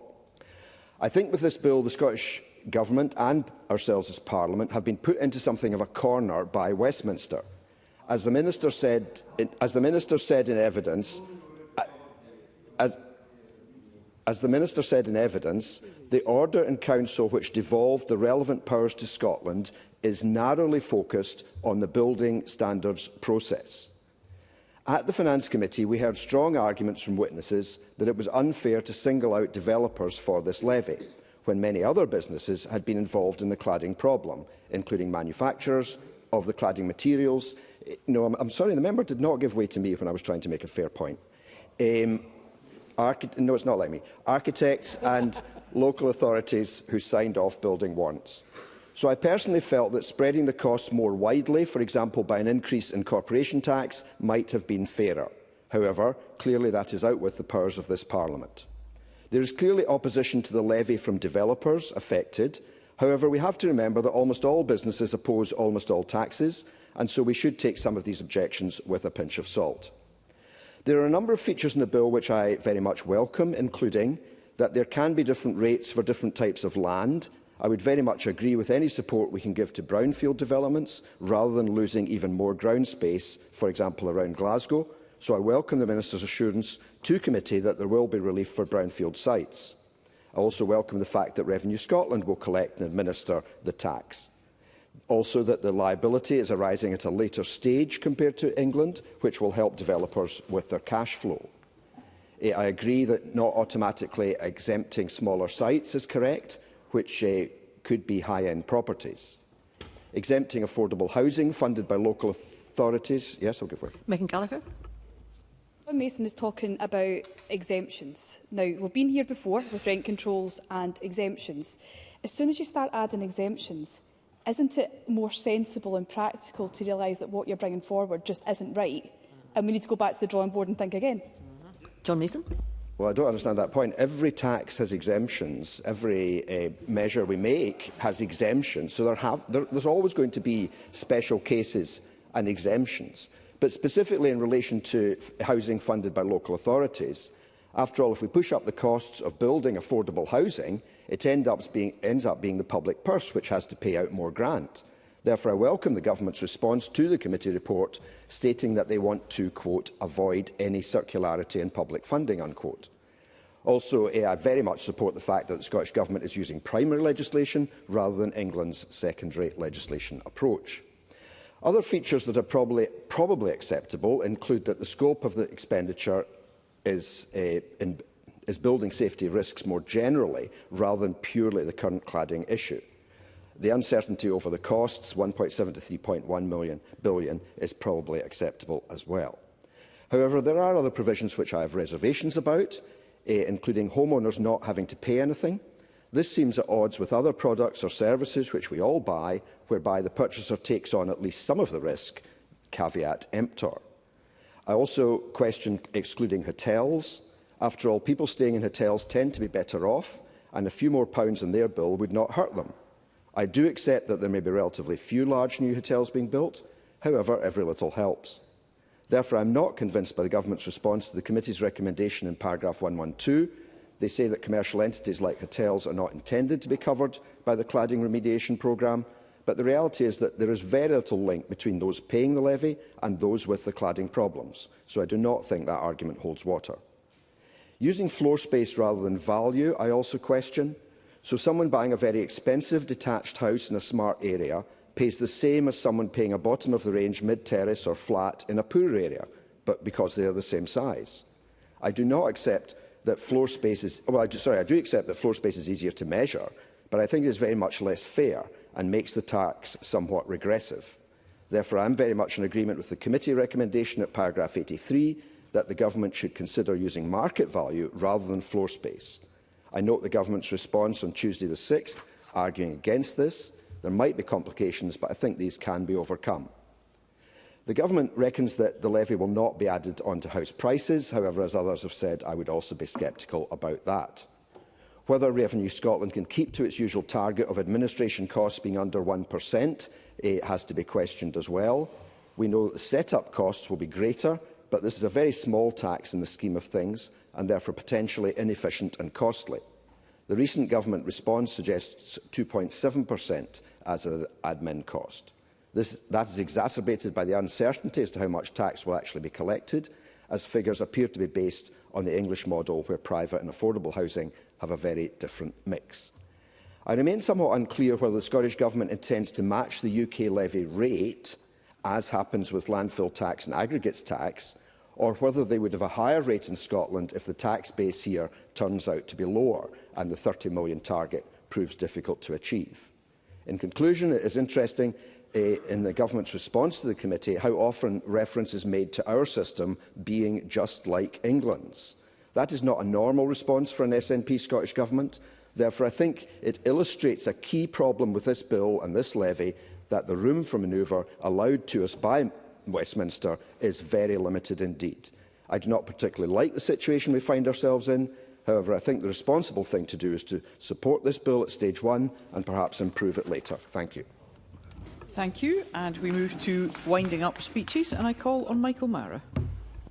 Thank you, Presiding Officer. And I thank all members for their speeches into what I think has been a very well-informed debate this afternoon. I think it comes to this point. Does the performance of the SNP government on cladding remediation need to improve vastly and urgently?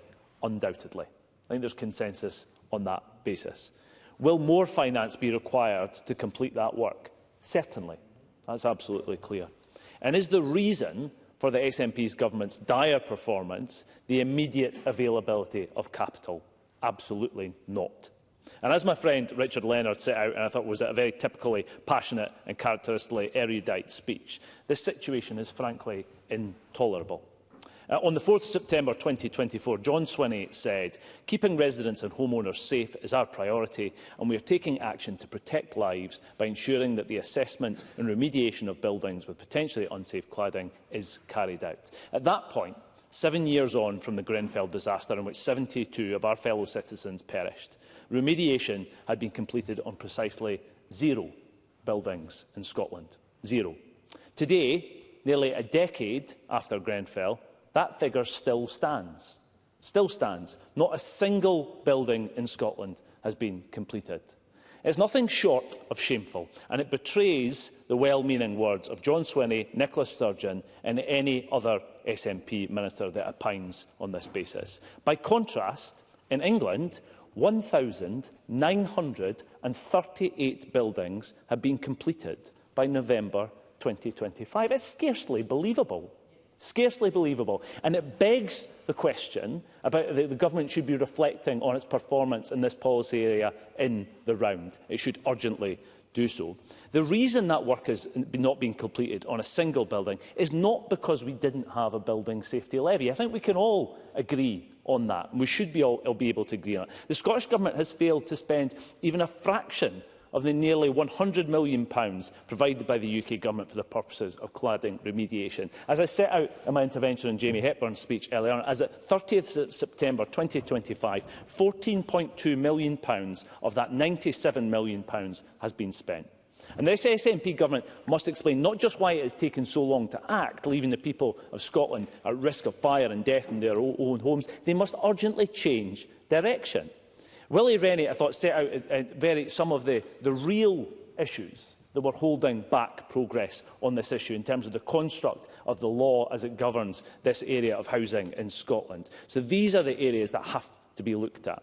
An additional tax on house building will not change any of those reasons. And critically, it comes at the worst possible time, because Scotland is still in the grip of the SNP's housing emergency, acknowledged by this government nearly 2 years ago, but frankly, precious little done since then about it. And there are real social consequences to that side of the equation too, which again we would all recognise. More than 10,000 children stuck in temporary accommodation. House building rates are at record lows, and it's estimated that this levy will add an additional £3,500 to the cost of building a new home. In evidence to the Finance and Public Administration Committee, house builders were clear that in their view it will render many developments across Scotland non-viable. I fear that anything outside of Edinburgh and the Lothians will be at risk. And that's part of the reason that we've called for that sensitivity analysis. Certainly, sir. Stuart McMillan. I thank Michael Mara for taking the intervention. In Inverclyde, there has been scant little social housing built over the last 2 years because the housing associations refuse to build new housing because there is an excess stock. How does Michael Mara suggest the Scottish Government force the housing associations to go and build when they don't want to build?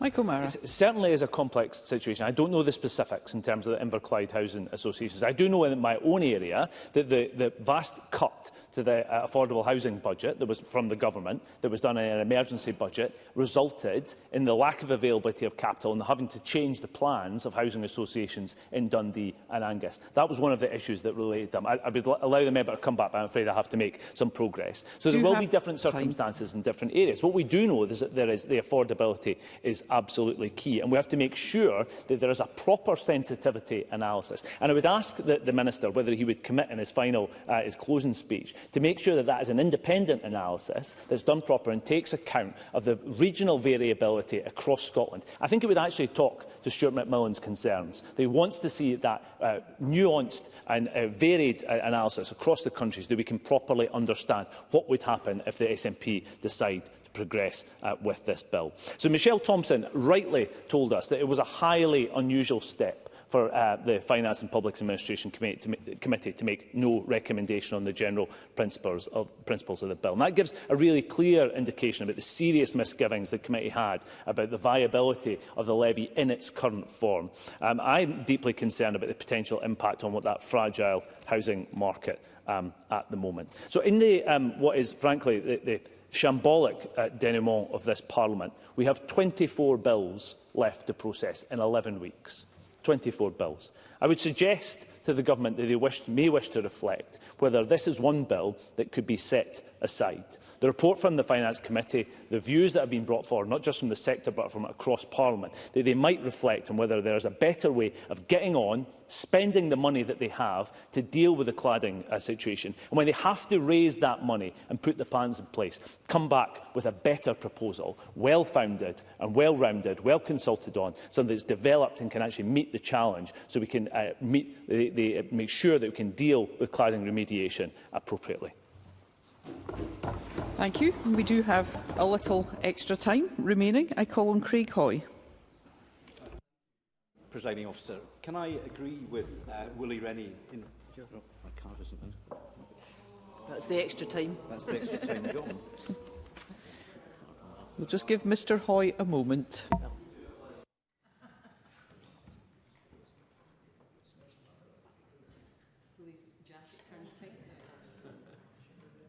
Presiding Officer, that's some of the extra time gone. Can I start by agreeing with Willie Rennie? The Government has put this Parliament into a position of being in a hellish dilemma.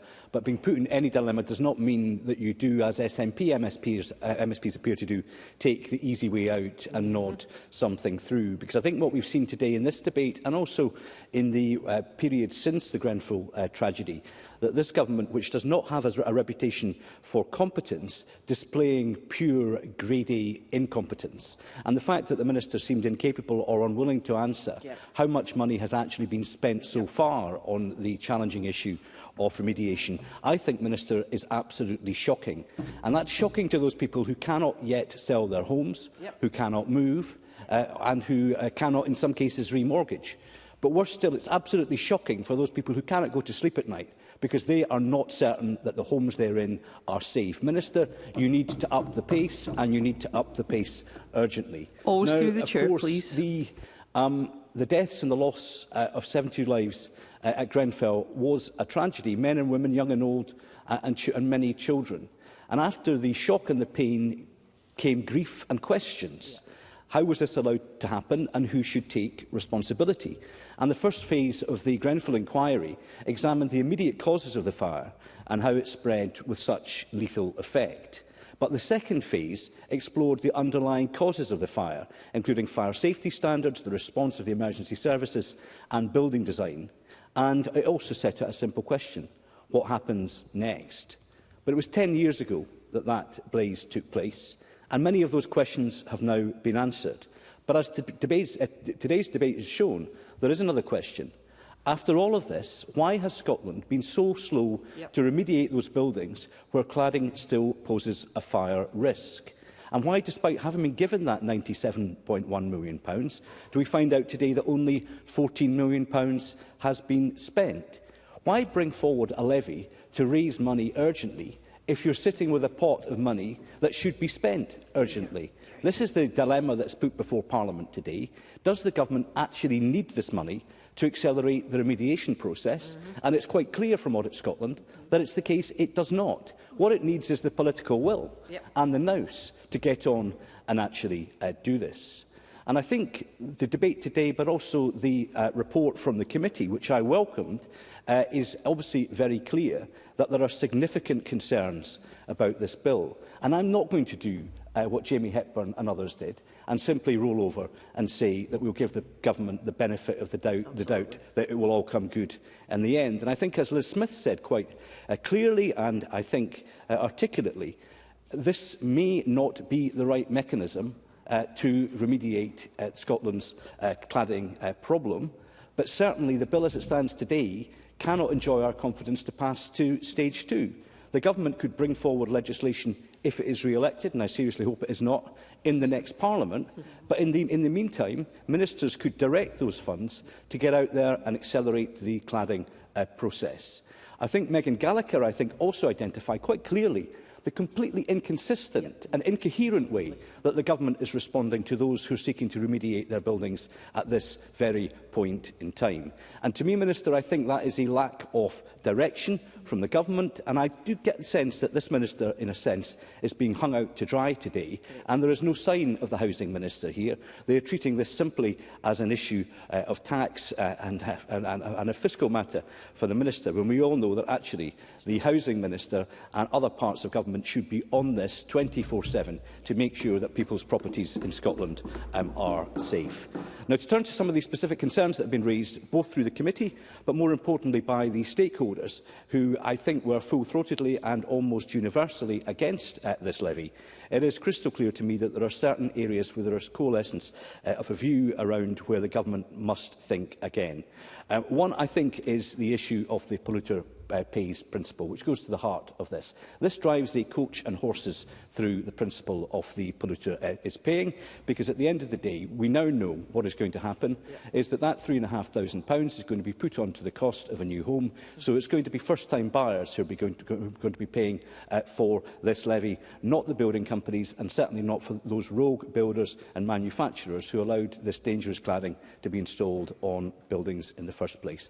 Not enough reference, I don't think, in this debate has been made to rural Scotland. We heard very strong testimony from Scottish Land and Estates and others that a very fragile rural housing market, where I think perhaps the housing crisis is most acute, Minister. There is still no clarity in terms of what will be an exemption, or what will how that exemption will be formulated. Can I just say something else to the Minister? I'll give way to the Minister. He's looking somewhat confused, which is rare for him, but not impossible. Minister. How exemptions apply, and we're having discussions, and we welcome to other suggestions on how those might be taken forward. Craig Hoy. How certain remote areas will be exempt. What we're saying is how, I was going to come on to the point, the issue about a rural exemption is, first, the government must have a coherent definition of rurality, which runs through all aspects of public policy. And I was about to say perhaps the Minister could reach out to Scottish Land and Estates, because they themselves have come forward with some criteria that would aid the government with, not just in relation to this bill, but also, for example, in relation to rural pubs and hospitality, which equally fall foul, I think, of the government's incoherent approach to what defines rurality. I am aware that I'm running out of time, but I think one of the key issues that was clear in the evidence that came before the committee is the fragility of the Scottish housing market.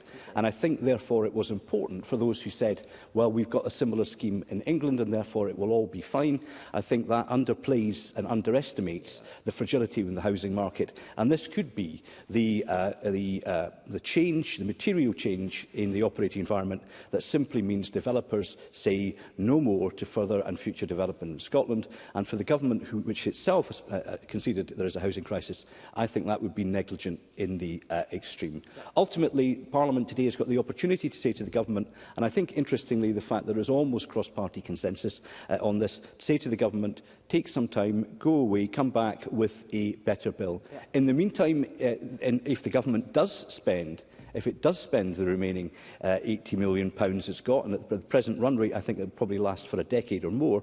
But if the government does do that, then I think they could reach out to the parties in the interim to say, should this be funded through general taxation? Because ultimately, this government is wasting money, taxpayers' money, on many, many projects. And I'm sure if they came to this Parliament requesting £10 or £15 million to continue the remediation process until such times as we've got a coherent system in place, they would find there would be cross-party support for that at that point. But at this point in time, this is the wrong bill. It would be negligent for this Parliament to pass it, and I hope it does not reach stage 2. Thank you. And I call on the Minister to wind up. A very generous 8 minutes, Minister. Thank you, Presiding Officer. I welcome the contributions that have been made through the course of the debate, and I'll address many of them shortly. But before I do that, I want to just draw members' attention to the cladding remediation programme, which seeks to address the issue of unsafe cladding.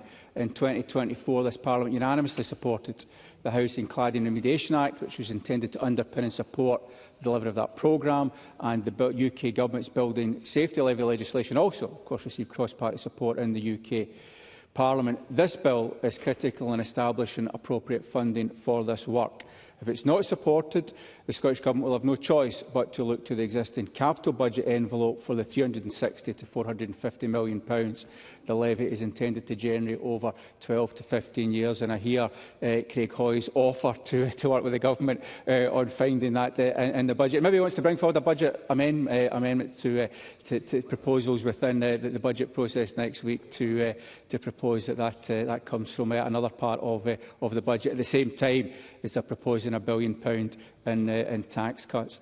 To take that money from public spending other than from the levy would mean, of course, less money for hospitals, less money for roads, less money for schools, and, of course, less money for affordable housing, a point that the need for more housing, a point that's been made widely this afternoon. And if we cut public spending in this way, we know from research by Joseph Rowntree Foundation and others that the impacts will be most felt by lower-income households, which I consider to be an unacceptable trade-off. I'll take intervention. Mark Griffin. Surely the Minister must accept not a single member has asked the Government to take funding from public finances. Simply recognised there is a pot of tens of millions of pounds that has been allocated from the UK Government that is available to spend, and has asked the Government to go back and bring forward a levy proposal that we can support that doesn't have the issues around clarity that we still need to see, that adheres to the polluter pays principle. Not a single member has asked to take funds out of public finance, simply asked the Government to go back and think again about the levy proposal and use the funds it already has at its disposal. Minister. Well, some members have been honest. I think Craig Hoy, if I heard him correctly, did ask for it to come from other parts of the budget just a few minutes ago. Other members haven't been so honest because they absolutely know that the total cost of this, as I've indicated, is somewhere between £1.7 billion and more than £3 billion. And the money that is there, that is being spent as we speak, doesn't touch the sides of that. We're talking about less than £100 million compared to something potentially in excess of £3 billion. And if Mark Griffin needs me to let him borrow the calculator to be able to work that out, I'm very happy to do so. Yes, I will. Stephen Kerr. It's whataboutery. Because he's had £97.1 million for 5 years. He's spent 14 of it. He's got £83 million sitting there. And the idea, it's going to cost more than that, therefore we're not going to do anything, it's pathetic. The Minister must know that's pathetic. Craig Hoy said it will take a decade to work through the money. It's going to take 40 years. That's what it's going to take at the current rate of attrition on this money. Why doesn't he just get on with it? Minister. Well, again, Stephen Kerr kind of struggling to add up the numbers there. Absolutely. And the point... Let's not be shouting at one another. The point is that the programme is being taken forward, the money is being spent, but the whole programme in its entirety is going to cost more than £3 billion potentially, and that money has to be found from somewhere. And unless this is put in place, that money will have to come from public spending, and it's time members around the place, including Richard Leonard, who should absolutely recognise this, the impact. He's obviously usually the last person to be looking for cuts to other areas of public spending. So I just want to go through and clarify some of the points that have been made by members. Yeah, of course, absolutely delighted to. Richard Leonard. Yeah, just for the record, I'm not calling for cuts to other areas of public expenditure. I would like to see more public expenditure, but I'd like to see you using the public expenditure you've got to remediate cladding. Always through the chair. Minister. Richard Leonard, another member I'm going to have to lend a calculator to. We're talking about here a small number of tens of millions of pounds compared to the more than £3 billion that is required for the programme. Anybody watching this, they can understand hear the Minister. Numbers. They can understand that potentially £3 billion spent has got to be funded from somewhere. And if Richard Leonard thinks that should be coming from somewhere else in the public purse, then people can judge his comments on that. I want to talk through some of the comments that have been made by members. First of all, a couple of points that the convener raised. In the affordable housing funding exemption point, I'm happy to pick up separately with them, but my understanding is that any housing funded by councils through powers in the 1988 or indeed the 2001 Housing Acts would be covered by that exemption. But if he thinks there's an issue that needs to be clarified there, I'm very happy to pick it up. On the point around about the sensitivity analysis, which has been raised by a number of members, the Government is absolutely committed to producing and publishing updated impact assessments when we publish the rates later this year, and those will be developed along with the expert advisory group, which of course includes representatives from the sector. Michelle Thompson's point, and again, I'm happy to pick this up separately if needed, but round about developer compensation in the supply chain. Again, I understand in the Building Safety Act 2022 made amendments to the prescription periods in Scotland, which allows developers to make claims on that same basis as in the rest of the UK. And we've actually offered to work with the sector on any specific examples where there is barriers to them doing that, but no specific cases have been identified where the developer is unable to take forward claims for compensation within the supply chain. But as I say, I'm happy to engage with, make some progress on, that's all right, engage with the member separately on that. And also just to reference, the committee heard a wide range of evidence, not just from the sector, but also, for example, from Scottish Fire and Rescue Service, I think we should listen to when it comes to these matters round about building safety, and they support the levy as the only viable option given the UK Government's position to act unilaterally. And indeed, Peter Drummond, who I think was quoted from the Royal Institute of Architects, who was quoted by Richard Leonard, who said that they support the levy as the most pragmatic solution available. John Mason made a number of points around specific details on exemptions and other matters, and I think that talks to the fact that the Government is absolutely willing to engage. We've reviewed and made changes to that basis already, and we're very happy to look at any other constructive suggestions from stakeholders or members on the details of exemptions as we take the bill through further stages. And just on the point, Michael Mara made a call for the delay of the bill. So as things stand, the bill will be implemented in 2028, so it's financial year 28-29. So we're at least 2.5 years away from any cash flowing into the public sector finance as a consequence of this bill. So that is it's important to recognise that. We're not talking about money we need to be spent, we're spending now. We're talking about money that we'll be spending in 2.5 to 3 years, and that is the need, as anybody would recognise, to be able to raise those funds through this process. I'll take Megan Gallagher's implementation. Megan Gallagher. I do thank the Minister for giving way, because I did raise in my contribution today the 2 letters that I've received from 2 residents of the same building who have received 2 different responses from the Government, one fully supportive of funding cladding remediation, the other one lukewarm at best. I need to find out from the Government, when did the Cladding Remediation Directorate change the content of the letter of support for residents? Who approved this letter? Was it seen by Scottish Government ministers? And how many people have been sent different types of letters? Because the inconsistency means that there will be different levels of support, and frankly that's wrong. Minister. I'm very happy to take up the specifics on that constituency case if Megan Gallagher wants to write to me on that. But to clarify the position, the Scottish Government will pay for essential works relating to cladding to address risk for life, but clearly not for ongoing maintenance or other building management costs. So I think it's important, just in concluding, Presiding Officer, to get some clarity and take a step back and look at what's actually happening here, because the public outside will be looking at the debate this afternoon and making their own mind up. And what will they see? They'll see Tory and Labour and indeed Liberal Democrat politicians who voted in the UK Houses of Parliament, their parties voted in the UK Houses of Parliament to put in place measures that would take some of the cost from the substantial remediation programme and cladding that has to take place from developers in England.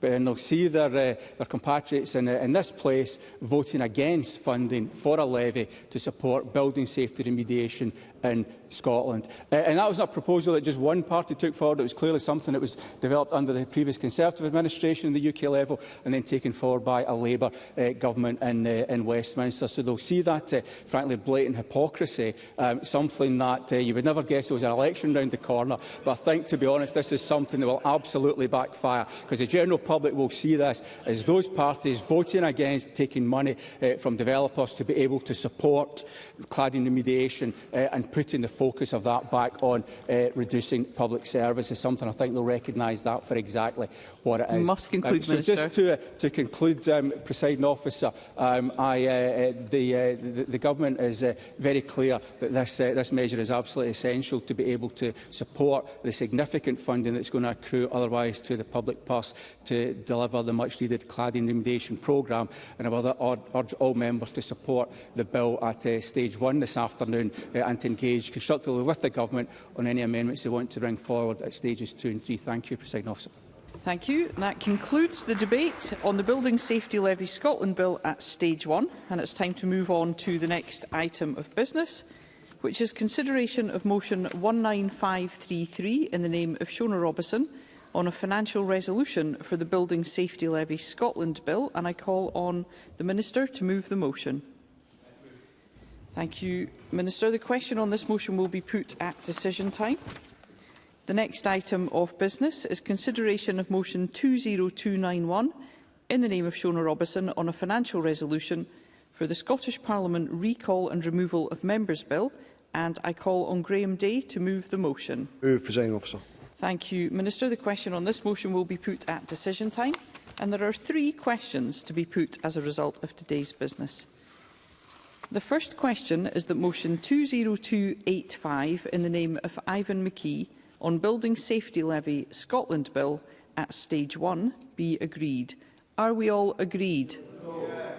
The Parliament is not agreed, therefore we'll move to a vote and there will be a short suspension to allow members to access digital voting.